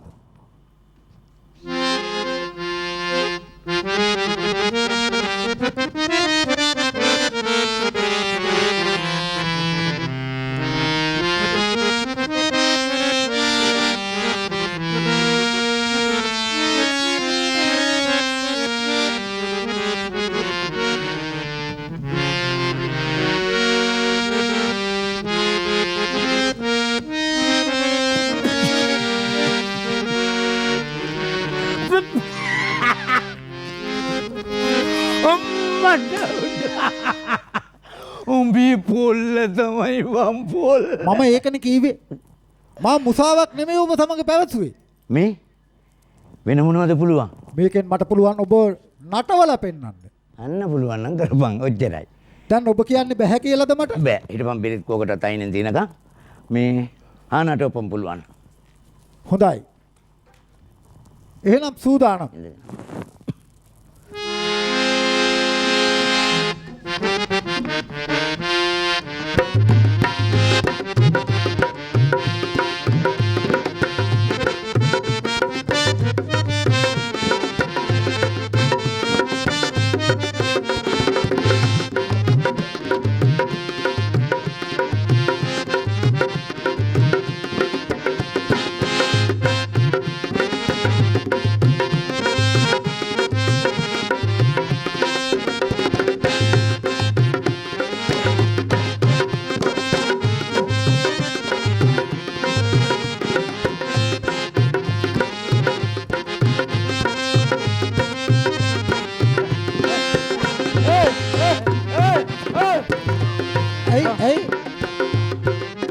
ඇති උඹ දක්ෂේ. එහෙමනම් හෙට තියෙන මේ රාජ්‍ය සභාවේ තියෙන උත්සවයට වරේ. අනිවාර්යෙන්ම අයි වන්ද. මම හෙට උදෑසනම රාජ්‍ය සභාවට පිවිසෙනවා. එහෙමයි. සුබ ගමන්. දෙයන් හොඳයි.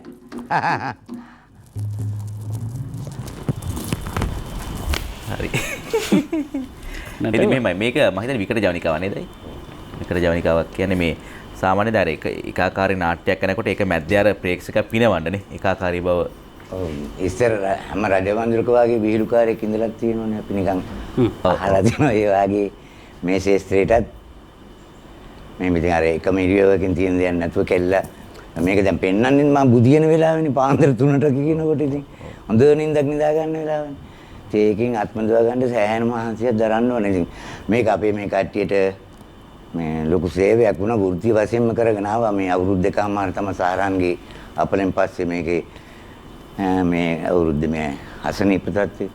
දැන් කිසිම කෙනෙකුට වැඩක් නැහැ. අවුරුද්දක් ගෙදරම තමයි. ඒකම තමයි අපි කල්පනා කරේ. අපි මේ කලාකරුවෝ කියලා ගත්තම සමහරවිට මේ කලාකරුවෝ ටීවී එකේ දකින කලාකරුවෝ එහෙම නැත්නම් සිනමා හලේ දකින කලාකරුවගෙන් එහාට ගිය මේ වගේ කලාකරුවෝ පිරිසක් ඉන්නවා. මිනිස්සු සතුටු කරන එක මිනිස්සුන්ගේ හැඟීම් වලට ආමන්ත්‍රණය කරන එක තමයි මේ අයගෙත් වෘත්තිය. එතකොට මම හෙව්වොත් එහෙම මේකෙන්ද හම්බ කරගෙන කන්නේ. මේකද රස්සා? ඇත්තටම මේක තමයි අපේ කලාකරුවන්ගේ රස්සාව. කිසිම අපේ පවතින ආණ්ඩුවට හරි වෙන ආණ්ඩුවට හරි කිසිදාක ගිහිල්ලා වෙලා බෝඩ් කැල්ල කරගෙන ගිහිල්ලා වල කරදර කරලා නැහැ. වැඩක් තිබ්බොත් කරගන්නවා හම්බෙන 1500න් ජීවිකාව කරගෙන යනවා. වැඩකට 1500 හම්බෙන්නේ. 1500යි හම්බෙන්නේ. සංගීත කණ්ඩායමට එනෝ ටිකක් ඉහළ වෙනවා. ඒ වගේ පැය 24කට දවස් 7කට දැන් ඔය යුද්ධේ තියෙන අවස්ථාවේ අපේ ගීත නාට්‍ය කලාකරුවන් තමයි කාටගත්ද කියලා රෝපතන කන්දමලාව ගෝරවුන් කරලා තිරියයි බවුන්ඩරි අවසానයි මේ වෙ ගිහිල්ලා හරි සන්තෝෂමත් කරලා තිනවා. ඒ කට්ටියත් එක්ක අපි ජීවත් වෙනවා දවල්ට. රැයට අපි දන්න නාට්‍යයක් පෙන්නනවා. ඉතින් අනිත් එක විශේෂයෙන් මතක් කරන්න ඕන මේ අපේ මැදිරිය ගැන. ඉතින් අපි වායි කලාකරුවන් මෙතෙන් එන්න සලස්ස ප්‍රදීප ගැන ඉතින් අපි අවංකාදරක මේ යපවන්නේ වල කලා සංගමය වෙනුවෙන් සියලුම දෙනා වෙන ස්තුතිවන්තයි. හරි. යාපහුවේ දිසා. ආයි කොට දැන් අපි මේ වාහනයක නගිනවා. අනිවාර්යයෙන්. සාමාන්‍යයෙන් වාහනයක නගින්න නම් මිනිස්සු කැමති හොඳට සුඛෝපභෝගී වාහනයක නගින්න මොඩර්න් ටෙක්නොලොජි එක. එහෙම නැත්නම් අද දවසේ කතා කරන නවීන තාක්ෂණය එක්ක වෙනස් වුණු මෝටර රථය කියන්නේ න්යාස.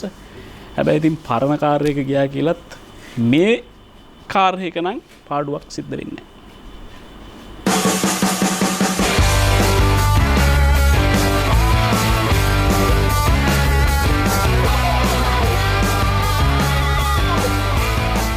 දැන් ඔබ මේ එකතු කරලා තියෙන මේ බැජස් සහ මේ වාහනවල තියෙන මේ පරණ ශබ්ද නලාවන් එතකොට එක එක නේද අඬු කෑලි මං කියන්නේ කොට කියන සමහර නම් ඇත්තට මම දන්නේ නැහැ. මේවා තියෙන්නේ කාර්වල කාස්වල බැජස් තියෙනවා.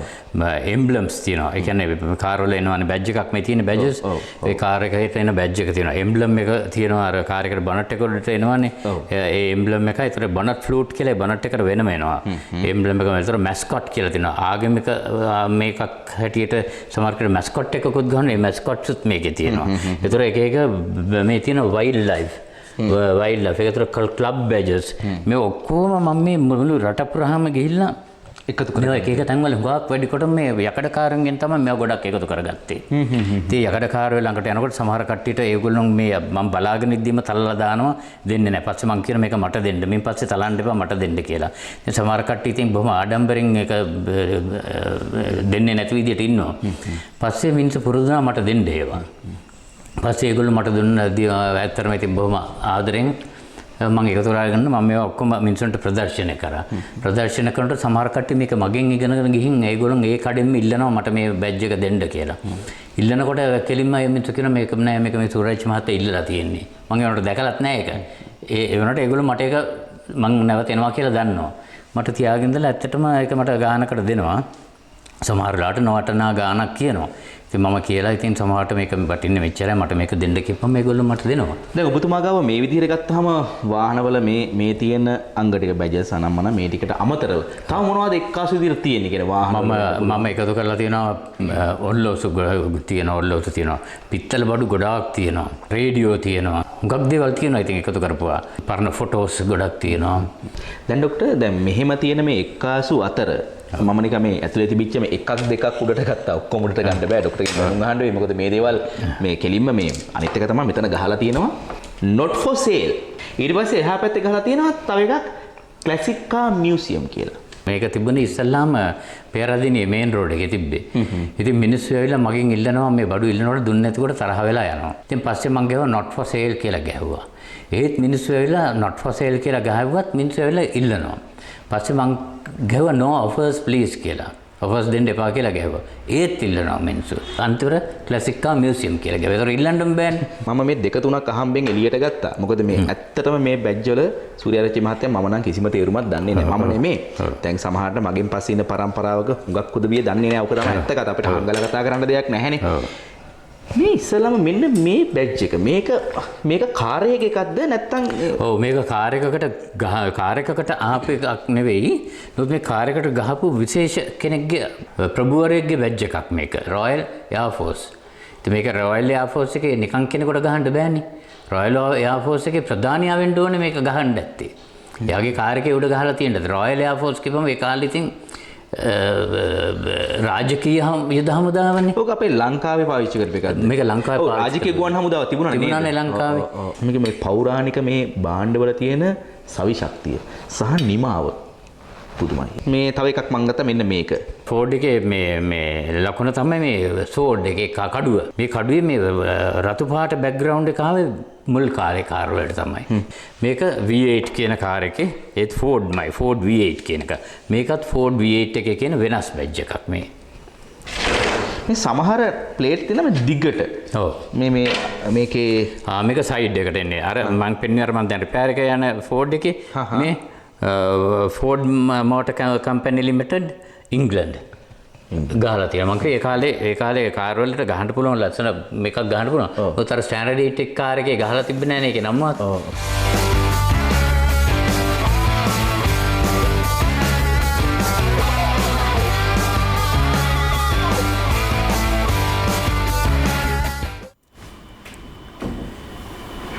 ඔක තමයි තව කිප්පයක් ඔගේ තියෙනවා. ඒ කියන්නේ බැජස් පරණ වාහනවල ඕවා මේ පාලිත මහත්තයා හරිය ආදරෙන් එකතු කරන්නේ. ඒක හරි වෙනසක් අතර මේ වගේ එකතු කරන එක අහක දාන වෙන කෙනෙකුට ඕක ඇත්තටම මේ ඉවත දමන දෙයක් ඔය දේවල්. සමහර මිනිස්සුන්ගේ මේක මේ විනෝදාංශ එහෙම කලෙක්ෂන් තියෙන ඉන්නවා. පරණ වාහන සමහර විට පරණ මෝටර් සයිකල් නේ. පරණ දේවල් ඇන්ටික් කියන්නේ වෙනම ට්‍රෙන්ඩ් එකක්. මේක ලෝකෙ තියෙනවා. සහ අපේ රටෙත් ඇතැම් අය කරනවා. ඉතින් ඒ කවුරු හරි පරිස්සම් කරගත්ත නිසා අපිට ඔබට ගෑනලා පෙන්වන්න පුළුවන්. ඇත්තටම අපි මේ ඔය පාලිත මහත්තයාට සාමාන්‍යයෙන් ඔය පරණ ඕන වාහනයක කෑල්ලක් අපි කිව්වොත් මේ කෑල්ල අහවල් වාහනේ අහවල් තැන අහවල් කාලේ ආව කියලා එහෙම කියන්න පුළුවන්. ඉතින් පාලිත මහත්තයා ගැන තොරතුරු අපිට කියන්නේ වෙනස කණ්ඩායමට අපි පෙරදිනේ ලලන්තවන්නේ ආරච්චි. එයත් මතක් කරනවා. සාමාන්‍යයෙන් කඩදාහි කොලයක් කියලා කියන්නේ අපි ගණන් ගන්න දෙයක් නෙවෙයිනේ.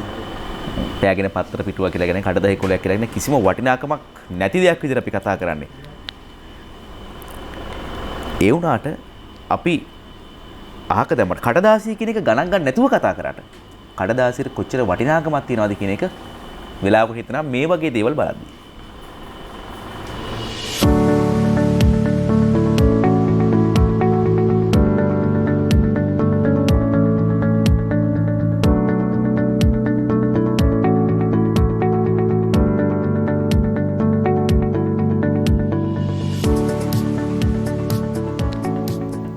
කොතරම් සමතලා බිමක්ද.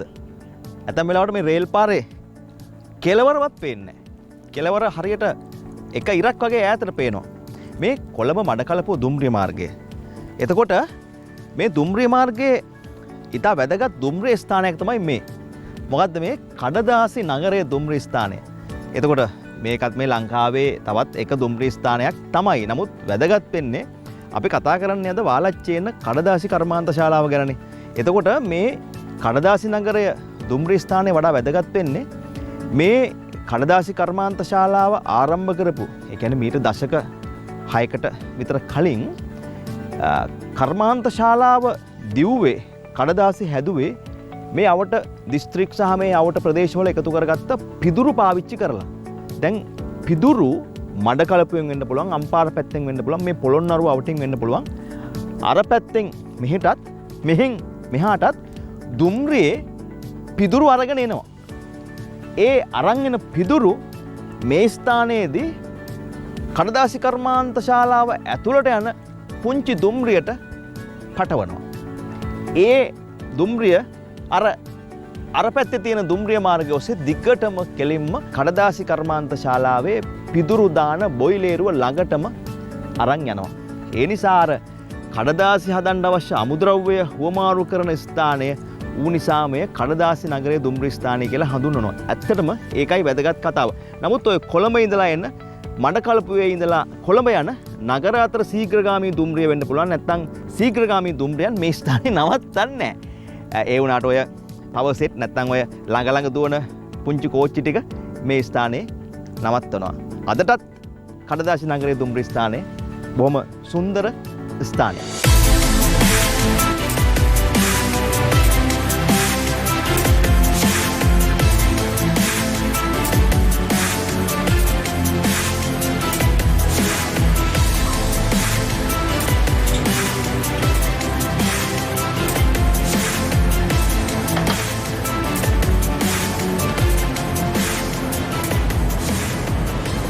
මේ තමයි උඳුන. එතකොට සම්පූර්ණ මේ කඩදාසි කර්මාන්ත ශාලාවේ හැදෙන කඩදාසිය වේලන්නට අවශ්‍ය වාෂ්පය ගන්න ක්‍රමය මෙතනින් තමයි සිද්ධ වෙන්නේ. එතකොට උදේ ඉඳන් රෑ වෙනකන් එක දිගටම මේ උඳුන මේ ආකාරයට රත් වෙනවා, ඇවිලෙනවා. අර කෙළවරේ තියෙන සිදුරු වලින් තමයි ඊට එහා පැත්තේ තියෙන බොයිලේරුව රත් කරන්නේ. බොයිලේරුවට සම්පූර්ණම හීට් එක දෙන්නේ අර සිදුරු වලින්. මේ පැත්තේ මේ තියෙන බටෙන් මේ ගින්දරෙන් නැගෙන දුම ඇදලා ගන්නවා. අර විදියට ගිහිල්ලා බොයිලරේ වතුර රත් කළා. ඒ රත් වෙන විට ඇතිවන හුමාලය ඉහළ මේ මැෂින් එක කරා ගිහිල්ලා අර හදන කඩදාසිය සම්පූර්ණ වේලවන්න පාවිච්චි කරනවා. ඉතින් මෙතන මේ සහෝදරයෝ කීප දෙනෙක් වැඩ කරනවා. දර හොයාගන්නෙත් මේ අවටින්මයි. ඒතකොට මේ භූමියේ අක්කර තියෙනවා 400කට ආසන්න ප්‍රමාණයක් තියෙනවා. මේ භූමියේ ඒ සඳහාම ගස් හදලා තියෙනවා. ඒ වගේම තමයි දර ගන්නෙ. මං හිතන්නේ දර ගේන ට්‍රැක්ටරෙත් උදේ ඉඳන් රෑ වෙනකම්ම වැඩ කරනවා. ඒ ට්‍රැක්ටරෙත් මෙතෙන්ද දවසකට 7-8 වතාවක් දර ට්‍රැක්ටරේ ගානේ පටවගෙන එනවා. ඉතින් මෙතනත් වෙනම ඩිපාර්ට්මන්ට් එකක් වගේ වෙනම අංශයක්. ඒ කියන්නේ උඳුන හා සම්බන්ධ වෙනම අංශයක් තියෙනවා. මොකද මේක නිවුනොත් කඩදාසිය හැදලා ඉවරයි. කඩදාසිය ආයේ හැදෙන්නේ නැහැ. ඒ නිසා මෙතනත් ලොකු ප්‍රොසෙස් එකක් සිද්ධ වෙනවා. එන ඕනෑම කෙනෙකුට බලා ගන්න පුළුවන් මේක.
ආවා.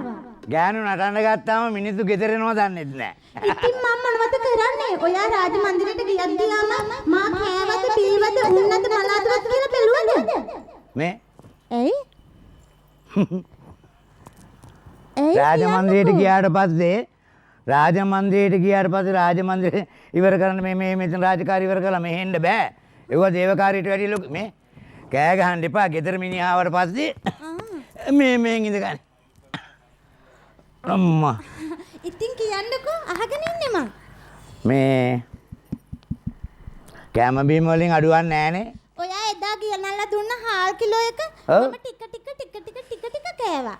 ටික කන්න ගොඩ ගන්න කිව්වොත් එහෙම. ඉතින් ඔයා කියලා ගියේ මට ඇටේ කන්න කියලානේ. එහෙම කිව්වද? ඔව්. ඔව් ඉතින් ආලුණ්ඩුවක් විතර ගෙනාවට පස්සේ නම් ඉතින් මාසෙට ඇට සම ගන්න වෙන්නේ. ඉතින් කියන්නකෝ රාජමන්දිරේ තොරතුරු ටික. රජතුමා දැමින් සෙමින් මේ අපේ කුමාරිට නැටුම් ඉගෙන ගන්න නැටුම් ගුරුවරයෙක් ගෙනා. අනේ මම දන්න හොඳට නටන්න මේ නැටුවේ. ඔව් ඉඳගන්න. මම දන්න ඔබේ නැටිල්ල ඉතින් ආයේ මේ. ඉතින් මම නැටුව හොඳ නැද්ද? හොඳයි. ගමේ හැම එකෙක්ම කියනවා ඔබ නටනවා හොඳයි කියලා. දවසල් ඉඳලාකින් මම කලෙකුත් බින්දගත්තලු. අර මාළුපිය සෝමයියත් කිව්වා මම නටනවා හොඳයි කියලා. ඔබ ඒක කිල්ලත් නටුවා? ඔව්. කතා කරන්න බගෑනේ යාර බලන්න. ඇයි? මාස ගානකින් රාජකාරී කළා රාජ මන්දිරට ආවට පස්සේ මෙතන විලවල අනුන්ගේ ගෑනු මිනිස්සු ගැන කියන්නේ. අනේ ඒක නෙමෙයි මේෝ. ලස්සන කවියක් කියන්නකෝ. ඇයි? ඔහොම කතා කරනකොට මට මතක් වෙනවා අපි දෙන්න යාළු වෙච්ච කාලේ. ඇයි අර දවසක් 4ට විතර මං ගල් තලාවේ වැත්තේ කතා කර ඉන්නකොට ඔයාලම පිටිපස්සෙන් ඇවිල්ලා අර ගහපු එකද? කොස්සෙන්? කොම්මි වැදුන. ඔව් අපේ අම්මා කීව තමා. ඔය ඇහැ පුංචි කරලා දිවක් දික් කරලා මොකද්ද මන්ද කරා කියලා. අම්මට? ඔව්. කෙරුවා. සමුදේ බලන්න කියලා මං ආවේ. මම හිටියේ ගහ උඩ. අර ගඟ ළඟ ගහ. මතකයි. ගහ ළඟ උඩ හිටියේ නානවා බල. නානවා නාලා ගෙදර යනවා බලන්න ඉවරලා. කවුද අපේ අම්මා නානවා බැලුවද?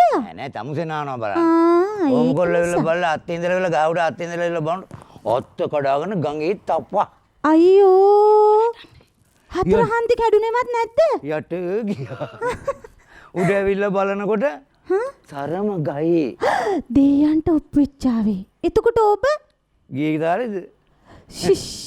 කියන කැත විතරක්? වැවට පැන නෙළුම් කොළන් දෙකක් කඩාගෙන ගෙදරට දිව්වා. ඒක තමයි අර කඩමණ්ඩියේ හීම්මැනිකා කිව්වේ ආන් අර ගෑණිගේ මිනිහන් නෙළුම් කියලා ඉතුරු ටික කීවේ නෑ. කුරුළු කතාවක් කිව්වා. පළක් ගෑනු කිව්වලු තමයි මේ නෙළුම් කුරුල්ලේ ගියයි එරෑ කියලා. ඒක නෙමෙයි මේෝ. ඔය චූටි S2 ඇරලා. චූටි කට ඇරලා. ඇරෙන්නේ නෑ. මා ගැන ලස්සන කවියක් කියන්නකෝ. මා පියාදර ප්‍රේමිය. මා සුකුමාලිය. මා සුපෙම්බරාවිය. ඇත්තට? කියන්නම්. ඔයා වෙනුවෙන් ඕන දෙයක් කියන්නම්. අහගෙන ඉන්නේ. අඹ ගහ මුඳුනේ. ටකේ බඳින්නේ. ටකේ ලනුවගෙන. ඇයි? ටකේ ලනුවගෙන අතේ බඳින්නේ. ඒ මොකටද? ජාමෙන් ජාමෙට වවුලු එන්නේ. වවුලු එනකොට අත උස්සන්නේ.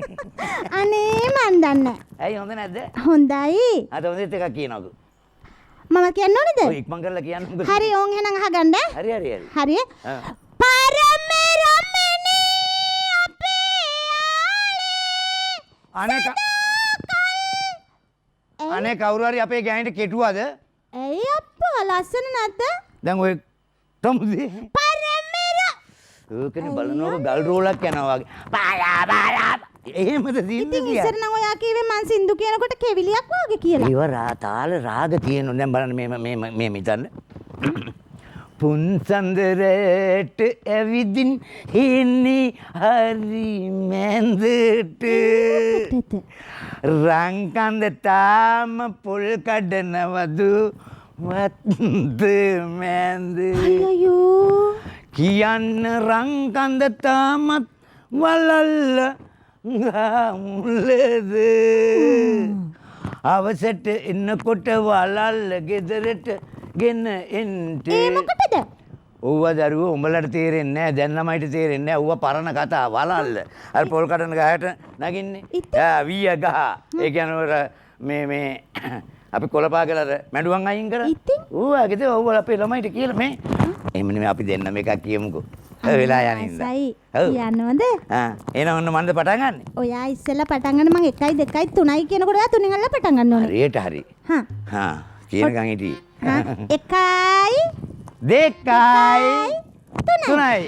ආදරේ සුවසහනේ ජීවිතේ අපේ මధుසමේ ප්‍රේමයේ මල් පිපිලා පාවෙලා යයි දස අතේ ජීවිතේ සුවසහනේ පාවෙලා යයි දස අතේ පෙම්බරෝ බැලංගමා ඉඳිනේ මේ දිවි ඇති තුරා ආදරේ සුවසහනේ ජීවිතේ අපේ මధుසමේ ප්‍රේමයේ මල් පිපිලා පාවෙලා යයි දස අතේ ජීවිතේ සුවසහනේ පාවෙලා යයි දස අතේ පෙම්බරෝ බැලංගමා ඉඳිනේ මේ දිවි ඇති තුරා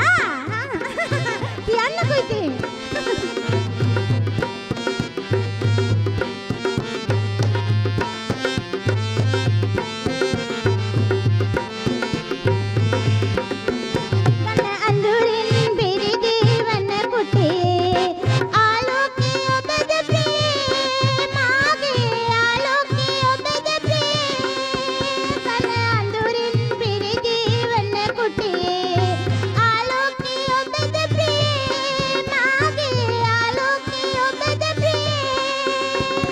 වසන්තයේ මලක් වගේ පියත් ගයූපේ රඟන්නේ කුමාරී ඔයා නිසානේ ජීවිතේ සුවසහනේ පාවෙලා යයි දස අතේ පෙම්බරෝ බැලංගමා ඉඳිනේ මේ දිවි ඇති තුරා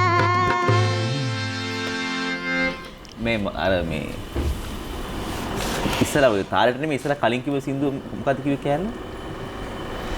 කොන්සම් නෑ ඔය කටහඬින් නෙමෙයි කිව්වේ තාලෙට නෙමෙයි අර අසංගමට මේ විතර කතාවක් කිව්වා. ඒකයි. මට ලං වෙලා ගෙදර මතක් වෙනවා බං කියලා. හරි ප්‍රශ්නයක් නෑ. ඔය හොඳයි ඒ කියන්නේ. හරි. මේමයි. දිසායි දැන් මේ වගේ නිර්මාණයක් කරන්න දැන් මොකක් හරි සැලසුමක් තියෙන්න බෑ. ඒ කියන්නේ මූලික වෙන්නේ මොකක්ද මේ වගේ එකක් කරනකොට දැන් ජහුට ඉදිරිපත් කිරීමකට මූලික වෙන්නේ මොකක්ද? අපේ මත මෙහෙම දෙයක් තියෙනවා. දැන් මේ ගීත නාට්‍ය කියන එක හැම කලාවක්ම ඇතුළත් කියලා මම කියවනේ. මේකේ රූකඩ, වීදි නාට්‍ය, උඩ පහතරට දෙරට නැටුම මේ හැම දෙයක්ම අදාළ වෙලා තියෙන මේ නාට්‍ය තුල. ඔද ටෙලිනාට්‍යයක නම් තිර පිටපතක් කියලා එකක් තියෙනවා. අපි ප්ලොට් එකක් කියලා කියන්නේ මොකක් හරි එහෙම පොඩි කතා රටාවක් තියෙන. මේකට කොහොමද එහෙම එකක් හදාගන්නේ? දැන් ධාතු දෙන්නම මහරතුමාගේ අපි නාට්‍ය ගත්තොත් එහෙම මේ නාට්‍ය මේ දෙබස් දෙන නංගිලාට දෙන්නට අපි නාට්‍ය අපි කතා කරනවා. මෙහෙම තමයි වෙන්නේ. එච්චරම තමයි. මේ පොතක ලියලා මොනවත් නැහැ. මම අර කියන්න ගිහපු නාට්‍ය ටික බලනකොට එතන නාට්‍ය 30ක් වගේ තියෙනවනේ. ඒ එකකවත් දෙබස් ලියාගෙන නැහැ. මෙයාලගේ අද ඒක තමයි හැකියාව කියන්නේ. අය මේ පන්ති ගිහිල්ලා ඉගෙනගෙන අරව මේව නෙමෙයි. පන්ති නෑනේ නේ මේ උගන්නන්නේ නේ. නෑ. ඒක.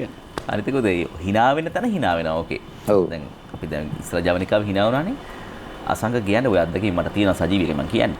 මේ අඬන තැන කියන්නේ ජහුට නැටුව නටලක් තියෙනවා ජහුට. මේ ගොඩක් ජහුට බලලා තියෙනවානේ. බලන එකනේ කරන්නේ. අපි බලන් ඉන්න එකනේ සතුට. ඉතින් මේ ඇත්තටම ඔය hina වෙනවා වගේම අඬන තැන මුළු සභාවම අඬනවා. එහෙම ජවන. ඒ කියන්නේ හැංගීමට එනවා. හැංගීමටම දෙනවා. ඒක තමයි දක්ෂතාවය කියලා. ඒක දෙන්නෙත් අර පසුබිම් කතරනේ. මේ රංගපාන කෙනා නෙවෙයිනේ. කරන්නේ පිටින් දෙන්නේ. ඒකට මෙයා රංගපානේ ඒකත් එක්ක එන අර ඒ හැංගීමේ ඒ අත්දැකීම හරි අමුතුයි අනිත් තැන් වලට වැඩිය. කොහොමද යනවා කිව්වේ? පරතරකට කොට වෙන්න යන්නේ. පරණ දේවල් වලට ආදරය කරන මිනිස්සු අද වෙනස බලාගෙන ඇති කියලා විශ්වාස කරනවා. මේත් අපේ යට ගියා. ඉතින් එහෙම තැනකට ආයෙ ගොඩයි.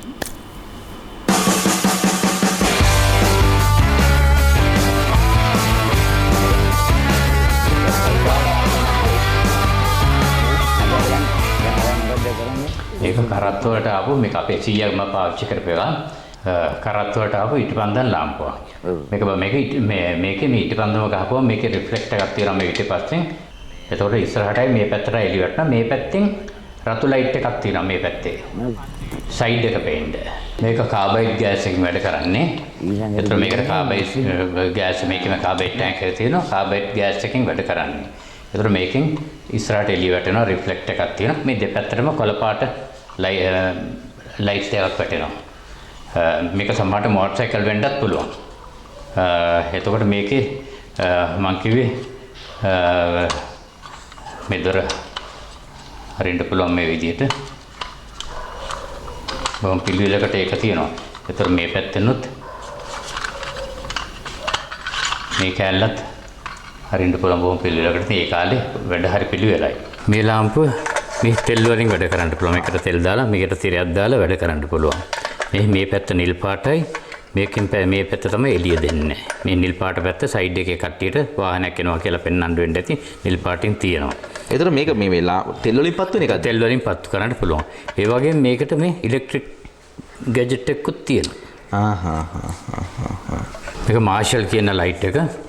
මේකේ බලන්න මේ පිටිපස්ස බලන මිරර් එකත් මේකෙම තියෙනවා. එක පැත්තක විතරයි මිරර් එක තියෙන්නේ. ඒ කියන්නේ මේක අපි හිතමු දකුණු පැත්ත එක කියලා. ඔව්. මේක දකුණු පැත්තට මිරර් එක ඕනේ. ඔව්. ඩ්‍රයිවර්ට ගිය පැත්ත මේ මිරර් එක මේකෙම තියෙනවා මේ. ඔව්. මේකේ මිරර් එක තියෙනවා. එතකොට මේකේ බල්බ් එක තියෙන්නේ මේ වැටෙන්නේ මේක රිෆ්ලෙක්ට් එකට එළිය වැටෙන්නේ. බල්බ් එක හැවිවෙන්නේ මේ පැත්තෙන්. ඇතුල් පැත්තට වදින්නේ. වැදිලා මේකේ තියෙනවානේ සිදුරක්. මේ සිදුර වගේ තැනට වැටලා ගොඩක් එළිය දෙනවා දකුණු පැත්තෙන් කියන ලයිට් එකට. ඒක එතකොට ඒ කාලේ ඒ කියන්නේ දැන් අපි මූණට ලයිට් ගහගෙන යන්නේ. මිනිස්සු බැන බැන යනවානේ. මේක එකපාරට ෆ්ලෑෂ් වෙන්නේ නැහැ ඉදිරියෙන් එන එක්කෙනාගේ මූණට. ඒ කාලේ මිනිස්සු එහෙමයි කල්පනා කරලා තියෙන්නේ. ඒතර මේකේ ඒ වල නැහැ. මේක අවශ්‍යතාවය අනුව වැඩි එළියක් ගන්න මේකේ වලක් තියෙනවා. අර ආරක්ෂාවට ඒ වාහනේ යන එක්කෙනාගේ ආරක්ෂාවට. මේකත් බලන්නකො මේ ගැජට්ස් බලන්නකො මේක අරින්න වහන්න තියෙන ගැජට්ස් එහෙම හරි ලස්සනට අර මං කිව්වා වගේ. මේක කාබන් ලාම්පුවක්. නෑ මේක මේ මේකත් අර ඉටිපන්දමක් ගහන්න හරි මොකක් හරි මෙතින් අර ස්ක්‍රීන් මේකත් ඉටිපන්දම ගහන්න තමයි තියෙන්නේ මං හිතන ඇටිට. ඔව්. අර තියෙන අර විදිහට ඇඩ්ජස්ට්මන්ට් එකක් තියෙන ඉටිපන්දම උස් පහත් කරන්න පුළුවන්. ගෙවෙන්න මේකෙන් කරකවලා උස්සන්න පුළුවන්. එක එක විදිහේ හෝන් තියෙනවා මේ බල්බ් හෝන් රබර් එකෙන් මෙරිකන්නේ. මේ බල්බ් හෝන් වර්ග තමයි මේ තියෙන්නේ.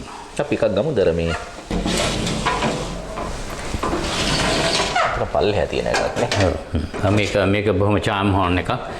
මේක ඊට වඩා සංකීර්ණයි මේ හෝන් එක.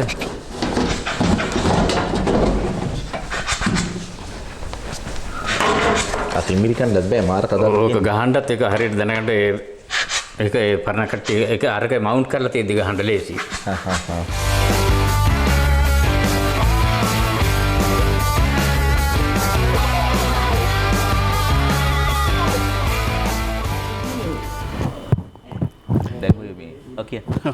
මං කියන්නේ දැන් ඒ වගේ හෝන් එක සද්දවත් අපිට මතක නෑනේ. කියන්නේ අපිට පාරදී සමහර විට දැන් ඇහෙන සද්ද ටිකක් ඊට එහා ගිය තාක්ෂණයක වෙනස් වෙච්ච සද්ද. ඕකේ මේ අසංක එක ගීත නාට්‍යයක ෆිල්ම් එකක මතකද ඔයාලට ජීවන ගමන මේ පාපා ඒක නේ ඒක මතකයි. දැන් සමහරට දැන් ඉන්න පුංචි අය 90න් පස්සේ වගේ ඉපදිච්ච අය 2000න් පස්සේ ඉපදිච්ච අය මේ දන්නේ නැතුව ඇති ඕකේ හඬ අහන්න නැත්නම් සින්දුව අහන්නකෝ. ජීවන ගමන සංසාරේ ෆිල්ම්. හැබැයි මේ වගේ වාහනවල හෝන් එකක් තිබුණාට ඒ හෝන් එක පාවිච්චි කරපු වාර ගාන ඉතාම සීමිතයි. අද නම් හෝන් එකෙන් තමයි වාහන පදින්නේ. හරි. අපේ රටේ නිෂ්පාදනය වෙන අපේ රටේ අපි යලි ජීවේ දුන්නු අපේ කඩදාසිය.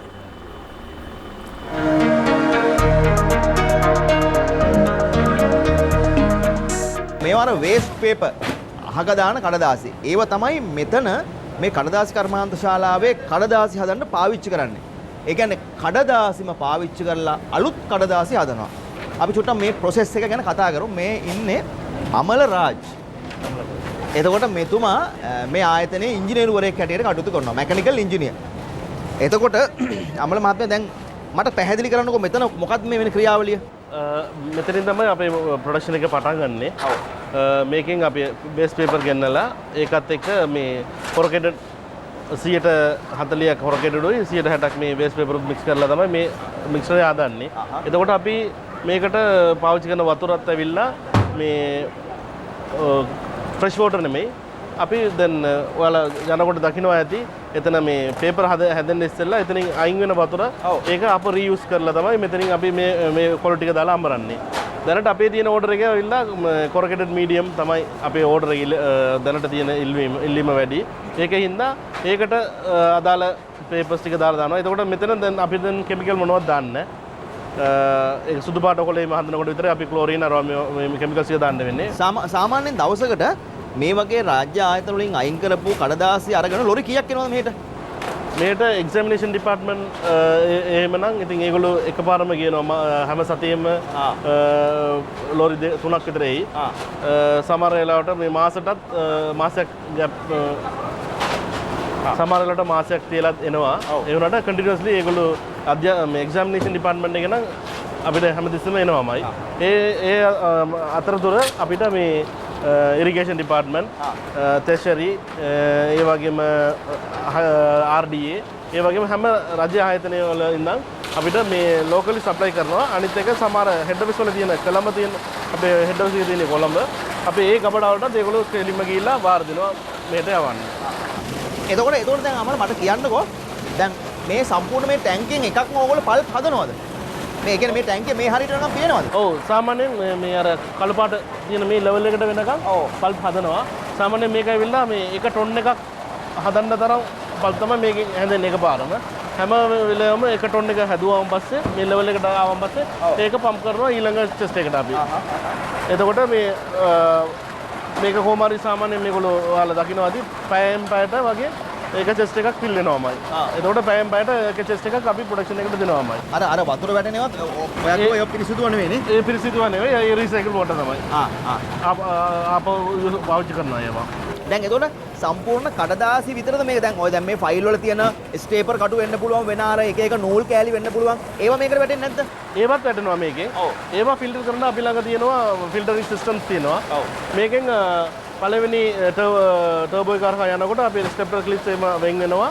ඊළඟ එකකින් ගිහිල්ලා අපේ මේ පොලිතින් නූල් ඒවා අර දෙරන්න බැරි දේවල් ඔක්කොම ඒකෙන් අයින් වෙනවා එතනින්. මේ ටැංකියේ මැදද තියෙන ෆෑන් එක? මේ යට තියෙනවා මේ ෆෑන් එකක් තියෙනවා. ඒකෙන් තමයි මේවා කැපිලා මේවා වෙන්නේ. ඒතර පල්ප් හැදුනට පස්සේ මේ පල්ප් ටික ඇදලා ගන්න සිස්ටම් එක යටද තියෙන්නේ? යට තියෙනවා අපි පයිප් ලයින් එකක් දාලා තියෙනවා පම්ප් එකක් තියෙනවා මෝටර එකත් එක්ක.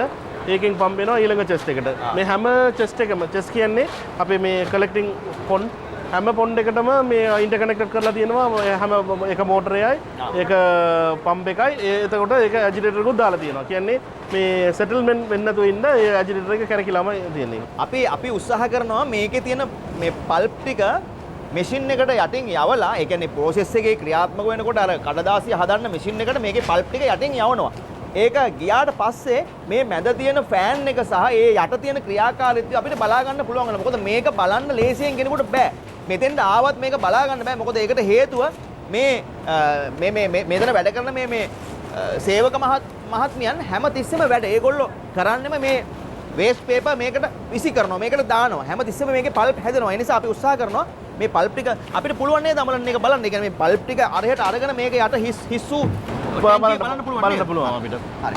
ඒකට මේ ලෙවල් එක ෆිල් වෙනකම් බලගෙන හිටියොත් මේ ටික ඇමරලා ඒ සාමාන්‍යයෙන් වලට දකින්න ඇති මේ පල්ප් එක එන ප්‍රමාණය. ඒ වෙලාව ආපු ගමන් මේගොල්ලෝ මේ ඉන්ලට් වෝටර් එකයි මේක නතර කරලා පම්ප් කරන්න පටන් ගන්නවා. එතකොට හිස් වෙනකොට ඔයාලට දකින්න පුළුවන් අර ඇතුලේ තියෙන ෆෑන් එකයි බ්ලේඩ් ඔක්කොම තලයේ ඔක්කොම බලන්න පුළුවන්.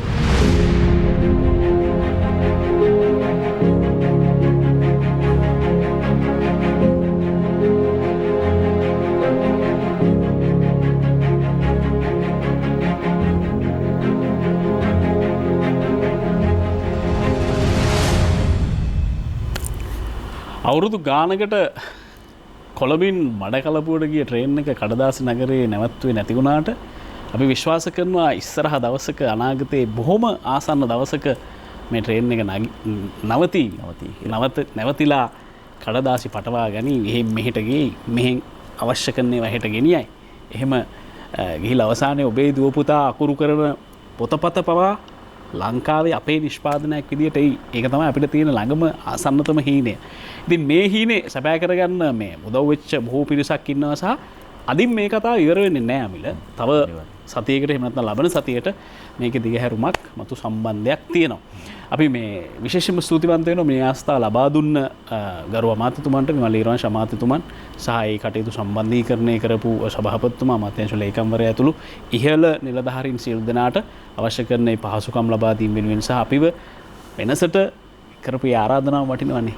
අපි ගැන යම් විශ්වාසයක් තියලා මේ විශ්වාසයත් එක්ක අපි විශ්වාස කරනවා වෙනසක් වෙයි. ඇතරම මේ සමහර දේවල් වලට වෙනස යනකොට මේ ඔය අවසර ගන්න ඒවා ඒ සූදානම් වෙන ටික ප්‍රශ්න.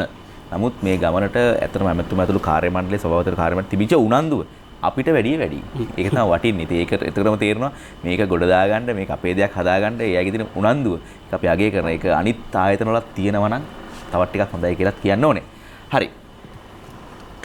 දිසා අයියේ. යාපහුවේ දිසා. හරි. ඉතින් කොහොමද අවසාන වශයෙන් මොනවද කියන්න තියෙන්නේ? අපි අවසානට අවිලා ඉන්නේ. අවසාන වශයෙන් කියන්න තියෙන්නේ විශේෂයෙන් මතක් කරන්න ඕන මේ අපිට මේ ITN මේ මහගෙදරට එන්න අවස්ථාව සලසා දුන්නේ මැණිකින ව්‍යාපාරිකයෙක් අපේ නලින්ද මැතිතුමා සහ ගල්ගොමේ ලසන්ත මැතිතුමා මේ දෙන්න තමයි අපි මෙතන සහභාගී කරේ. සියලුම බරපැන ධර්මින් ඒ වගේම මේ ස්ථානට ළඟා කරගෙන ගැන අපේ කලායතනයේ කලාකරුවන් ස්ථානට ළඟා කිරීම ගැන සියලුම අපේ ITN ආයතනයේ සියලුම දෙනාට ඔබතුමා දෙපළත් එක්ක සියලුම මේ දෙනාට අපි අවංක ආදර ස්තුතිය හිමි කරනවා.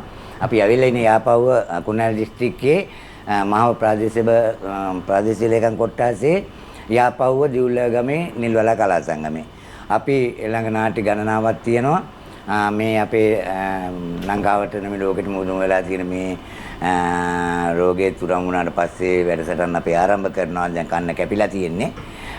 ආරම්භ කරනකොට ඒත් අපි ටිකක් බලාගෙන ඉන්නවා.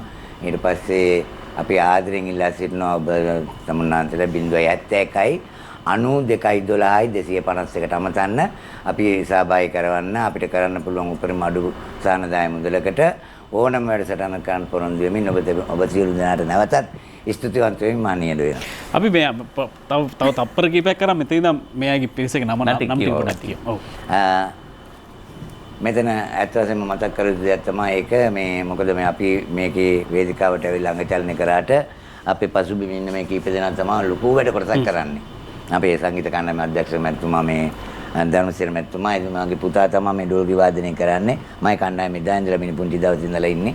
මෙයා මේ නලින් සම්පත් අපේ අවනත බාණ්ඩාරයේ හොඳ පරණ අපේ කලා ශිල්පියෙක් ඉරිපිටියේ මේ ජගත් මැතිතුමා එයා පැත්තකට අපේ වීර මැතිතුමා මගේ දෙබස් කතිකාව නිලු දියණිය ඒ වගේ අනිත් අපේ නිලු කීපදන් තමයි මේක තුල කරන්නේ. මේ සුළු පිරිසෙන් තමයි මේ හැම නාට්‍යම අපි අදගෙන ගිහිල්ලා ඉවරලා අර චූටි වේතනේ ලබා ගන්න. අපි රසවින්දා වෙනසේ අපි රසවින්දා වගේම අපි විශ්වාස කරන ඔබ රසවින්දින් නැති සමහර විට පොතපතේදී අහලා තිබ්බට ජහුට ඔබ ඇස් දෙකෙන් දැකලා නැතුව ඇති. පොතපතේ නම් සමහර විට මේ අනිත් දේවල් තියෙනවා සොකරි නාඩගම් වගේ දේවල් තියෙනවා. හැබැයි ජහුට කියන එක අපිට හරි දුරයි. ඒ දුර බව අපි හිතනවා යම් තාක් දුරකට අපි සමීප කරන්න පොඩි අවස්ථාවක් වෙනස හරහා දුන්න කියලා. අර දිසායියාගේ අවසාන වචන ටික මම හරි ආසයි. ඒ ගැමිකමත් එක්ක තිබිච්ච මේ ඔහු කියන්නේ අනේ මේ ප්‍රශ්න ඉවරන අපිට අවස්ථාවක් දෙන්න. අපි ඇවිල්ලා පුංචි මුදල හරි ඒගොල්ලෝ සතුටු කරන්න කැමති. ඒක තමයි අපිට ඕනේ. කියන්නේ ඒක ඇත්තටම සල්ලි වලට එහා ගිය මනුස්සකම. සල්ලි වලට එහා ගිය අපේකම. ඒ නිසා ඒ හැමදේම අයියේ ලංකාව ලස්සන වෙයි. තව ටික කාලෙකින් මේ තියෙන සීමා ඉවත් වෙයි. එදාට ගම්වල මිනිස්සුන්ට විතරක් නෙමෙයි නගරබද මිනිස්සුන්ට hina වෙන්න ඔයගොල්ලන්ට ආරාධනා ගොඩක් එයි. ඒක තමයි අපේ කණ්ඩායමේ එකම සතුට. එහෙම කරලා දැන් ආයෙත් අපි හිනස්සනවද මොකද කරන්නේ? වෙලා තියෙනවා. පොඩි වෙලාවක් දෙන්න පටන් ගමු. හරි යන්න කලින් අපි ළමන සතිය හම්බ වෙන එක මේ හිනාවත් බලලා සමු ගන්නවා. පුරුෂම්මා චෙට්ටියා කතා කරාද? චෙට්ටියා කතා කරනවා තමයි. අල්ලා ස්වාමී චෙට්ටියා. මේ අනේ පුටුව ගෙනෙන් බං. එක පුටුවයි තමා ගෙදරට තියෙනවා. ඇයි උඹලට පුටු දෙක දෙක තිබ්බත් තියෙන ඉඳ ගන්නනේ. සබනුත් නෑ පියරුත් නෑ මොකුත් නෑ ෂෙට්ටි අයියා පොළේ බුදළු එකතු කරනවා මට එක සතයක්වත් දෙන්නේ නෑනේ. මට උඩු නංගී උඹට කියන්න. මෙතන. ෂෙට්ටි අයියා. දැන් මිනිස්සු පොලියට සල්ලි ගන්නවා බොහොම අඩුයි. ඇයි? තම තමන්ගේ දේවල් තම තමන් හොයා ගන්නවා බං. බලන්න ඕන සිංහල ගෑනුන්ගේ ගෙවල් වත්තේ ගිහිල්ලා. මොනවද කිව්වේ? කුස්සිය වටේට කැකිරි අද්දලද්ද බණ්ඩක් අද්දලද්ද තමචලා කොච්චරද පොලියය පොලිස් සල්ලි වාගෙනවා තමච ගෙදරට කාලා පුතිලා ඉන්නවා. ඉතින් මම වැඩක් කරන්නේ මොකද ෂෙට්ටි අයියා පොලියට සල්ලි දෙනවනේ. පොලියට දීම එපා වෙලා තියෙනවා. ෂෙට්ටි අයියා පොලිය ගන්න එනකොට මෙවුන් එන්නේ ෂෙට්ටි අයියා. 350ක් දෙන්නකෝ. දෙකට නැමිලා. ඉතින් දැන් මට එකතු කරන්න යන්න වෙලා තියෙන්නේ 3ට නැමිලා බං. මේම. ඒ කියන්නේ සිංහල ගානු දෙන්නේ නැද්ද? දෙන්න නෑ බං. ඒක නෙමේ ෂෙට්ටි අයියා. ඔව්. අර එහා ගෙදර ගෑණි මට වතුර ගේන්නවත් යන්න දෙන්නේ නෑ. ෂෙට්ටියාගේ පුස්සි කියනවා. ඇයි? මොකද කිව්වේ? පුස්සගේ ගෑණි පුස්සි කියනවා. ඇයි මන් දන්නේ නෑ ෂෙට්ටි අයියා. කවුද බං කිව්වේ? අර ඩිංගිරි අම්මගේ දුව. ඩිංගිරි අම්මගේ දුවට පොඩ්ඩක් එන්න කියපන්කෝ. ඒ මොකටද? මේ වරේ. ඇයි? ඔය පුස්ස කියන්නේ දරුවෝ නැති ඉඳා. අල්ලා සාමි මම හැමදාම කියනවා මට දරුවෙක් දෙන්න කියලා. යකෝ ඒ ළමයා දරුවෙක් දාපුවාම ඌටත් කන්න දෙන්න වෙනවා. උගන්නන්න වෙනවා. සල්ලි වීදම් වෙනවා. එක පුටුවේ ගෙදර දින මෙට්ටෝය. අන්න මෙතන වාඩි වෙනවා. මෙතනින් වාඩි වෙන්නද? ඉඳ ගන්න. ෂෙට්ටි අයියා. ඔයි. ඇයි? දොළු කන්ද ඇඟේ යප්පුණා වාගේ. ෂෙට්ටි අයියා.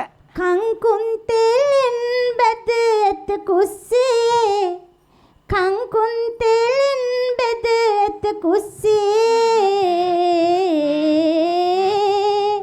බත් කන්න එනවද මා ස්වාමිනේ බත් කන්න එනවද මා ස්වාමිනේ කංකුම් පිංගන් උඩ පාවි ගියේ කංකුම් පිංගන් උඩ පාවි ගියේ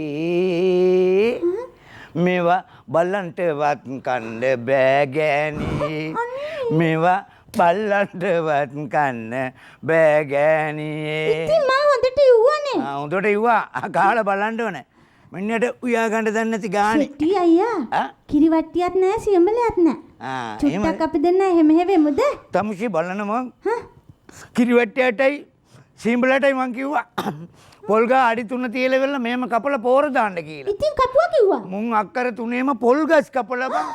අල්ලා සාමි ඉවරයි අයියෝ මන් දන්නේ. පොල් ගස් කපලා නිකා හිටපන්කෝ පෝර ටික අර කොටේ උඩින් තියලා බං. අනේ කොයිද මොවුන් දෙන්න? මගෙන් ආවෝ දැන් හොඳයිද කියලා මං කිව්වා හොඳයි අක්කර 3ක් තිබ්බ ඉඳගෙන. එතකොට අර වීවුර ටිකට වීවුර ටික පැලවෙන්න කියලානේ දැම්මේ. ඔව්. පැලවෙන්න කියලා වෙලා දැම්ම බං වතුරට දාපන් කිව්වා. මුන් ගිහලා කට කපලා වතුරට අල්ලලා බං. අයියෝ අල්ලා ස්වාමී එතකොට නැද්ද වී ඇටයක්වත්? දැන් ඉතින් උදේට ගිහලා ඇටි උඩට ගන්න වෙන්නේ. නේ මන් දන්නේ උන්ට කණ්ඩ දෙන්නේ නෑ අද හිටපන්කෝ. දෙන්නේ. කණ්ඩ දෙන්න ඕනේ නෑ. එක වේලක්වත් දෙන්නේ නෑ ෂෙට්ටි අයියා. අපි ඔයලා තියෙනවනේ. අපි සන්තෝෂයෙන් ඉමු. ඒක නෙමෙයි ෂෙට්ටි අයියා. ආදරේ හිතන එකක් කියන්නකෝ. ආදරේ හිතෙනව දැක්කම දෙංගෙනවා ගිලසෙන. මමද? නැත්නම් ඔයාලගේ අම්මද? අම්මට ජනීපද කිව්වලු. මේ කියන්නකෝ. හොඳයිද කටහඬ? ලස්සනයි. එහෙමද? ඔව්. හරි මම තේරුමක් කියන්නද? අතුපතු ගාලා පැදුර එලලා දන බිම තියලයි ඉඳගන්නේ උඩින් එකෙක් ඇත්ත යටින් එකෙක් ඇත්ත උඩින් එකමයි දඟලන්නේ එමද හිලක් ඇත්ත මැද ඇනයක් ඇත්ත දැම්මුත් ලෙලි ඇරිලයි යන්නේ වැඩ ආවර කර රෙත ගසලදා කොන්දට අතදී නකිටින්නේ. ඒක මට තේරුනේම නෑනේ ෂෙට්ටි අයියා කියන්නකෝ. නංගි මේක තේරුමක්. මේක අපේ දරුවන්ට පොතේ පතේ ලියලා කියලා දෙන්න ඕනේ. මේකට තමයි කියන්නේ කුරහංගල කියලා. බලන්න කවිය කොච්චර විදිහට නිර්මාණය කරලා තියෙනවද කියලා. අතුපතු ගාලා පැදුර එලාලා දන්න බිම. ඇයි හිටගෙන මේ කුරහංග බලන්නද? නෑ. අන්න බලන්න ලස්සන කවිය. මේ තවුන්ද කවියක් තියෙනවා කියන්නද? කියන්නකෝ. කිරලෙක් හඬයි විල්ල මැද පලු කොටි උඩ ඉතින් කෙල්ලක් නටයි වැව මැද රෙදි කඩාගෙන අයියෝ ලැජ්ජාව බෑ. මෙය දෙක අත්ත කිරි අම්මව මදාගෙන දෙන්නම නටයි ඇයි කියන්නකෝ. වැව මැද මේ අපි දෙන්නම එකක් කියමු. හරි. කිරිවැට්ටියයි සියඹල ඇන්ඩිසෙන් අපි දෙන්න චුට්ටක් එමේ වෙමු. දෙන්නට දෙන්න එකක් කීගෙනම යන්. එහෙනම් කියන්නකෝ මං අහගෙන ඉන්නම්. ඔන්නාන්ද. උකුළු මුකුළු පාට සොඳුරු මටම වාසනා මටම වාසනා මටම වාසනා ඔය හද්දට තුරුළු වී නම් නස වේදනා උකුළු මුකුළු පාට සොඳුරු මටම වාසනා මටම වාසනා මටම වාසනා ඔය හද්දට තුරුළු වී නම් නස වේදනා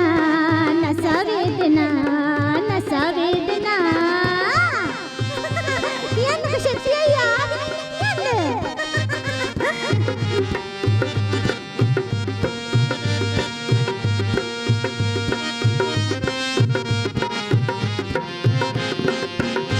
කල් ඉපි වගේ බඩගාගෙන ඇදෙන්නේ මේ මන්ද ඉපි වගේ බඩගාගෙන ඇදෙන්නේ කිකිලි වගේ කෙකර කකා දුවන්නේ දුක නැද්ද ඔබට හිතෙන්නේ මේ මොනවද ඔබ කියන්නේ දුක නැද්ද ඔබට හිතෙන්නේ රත්තරනේ මේ ඔයා මගනේ උකුළු මුකුළු පාට සොඳුරු මටම වාසනා මටම වාසනා ඔය හදට තුරුළු වී නම් නස වේදනා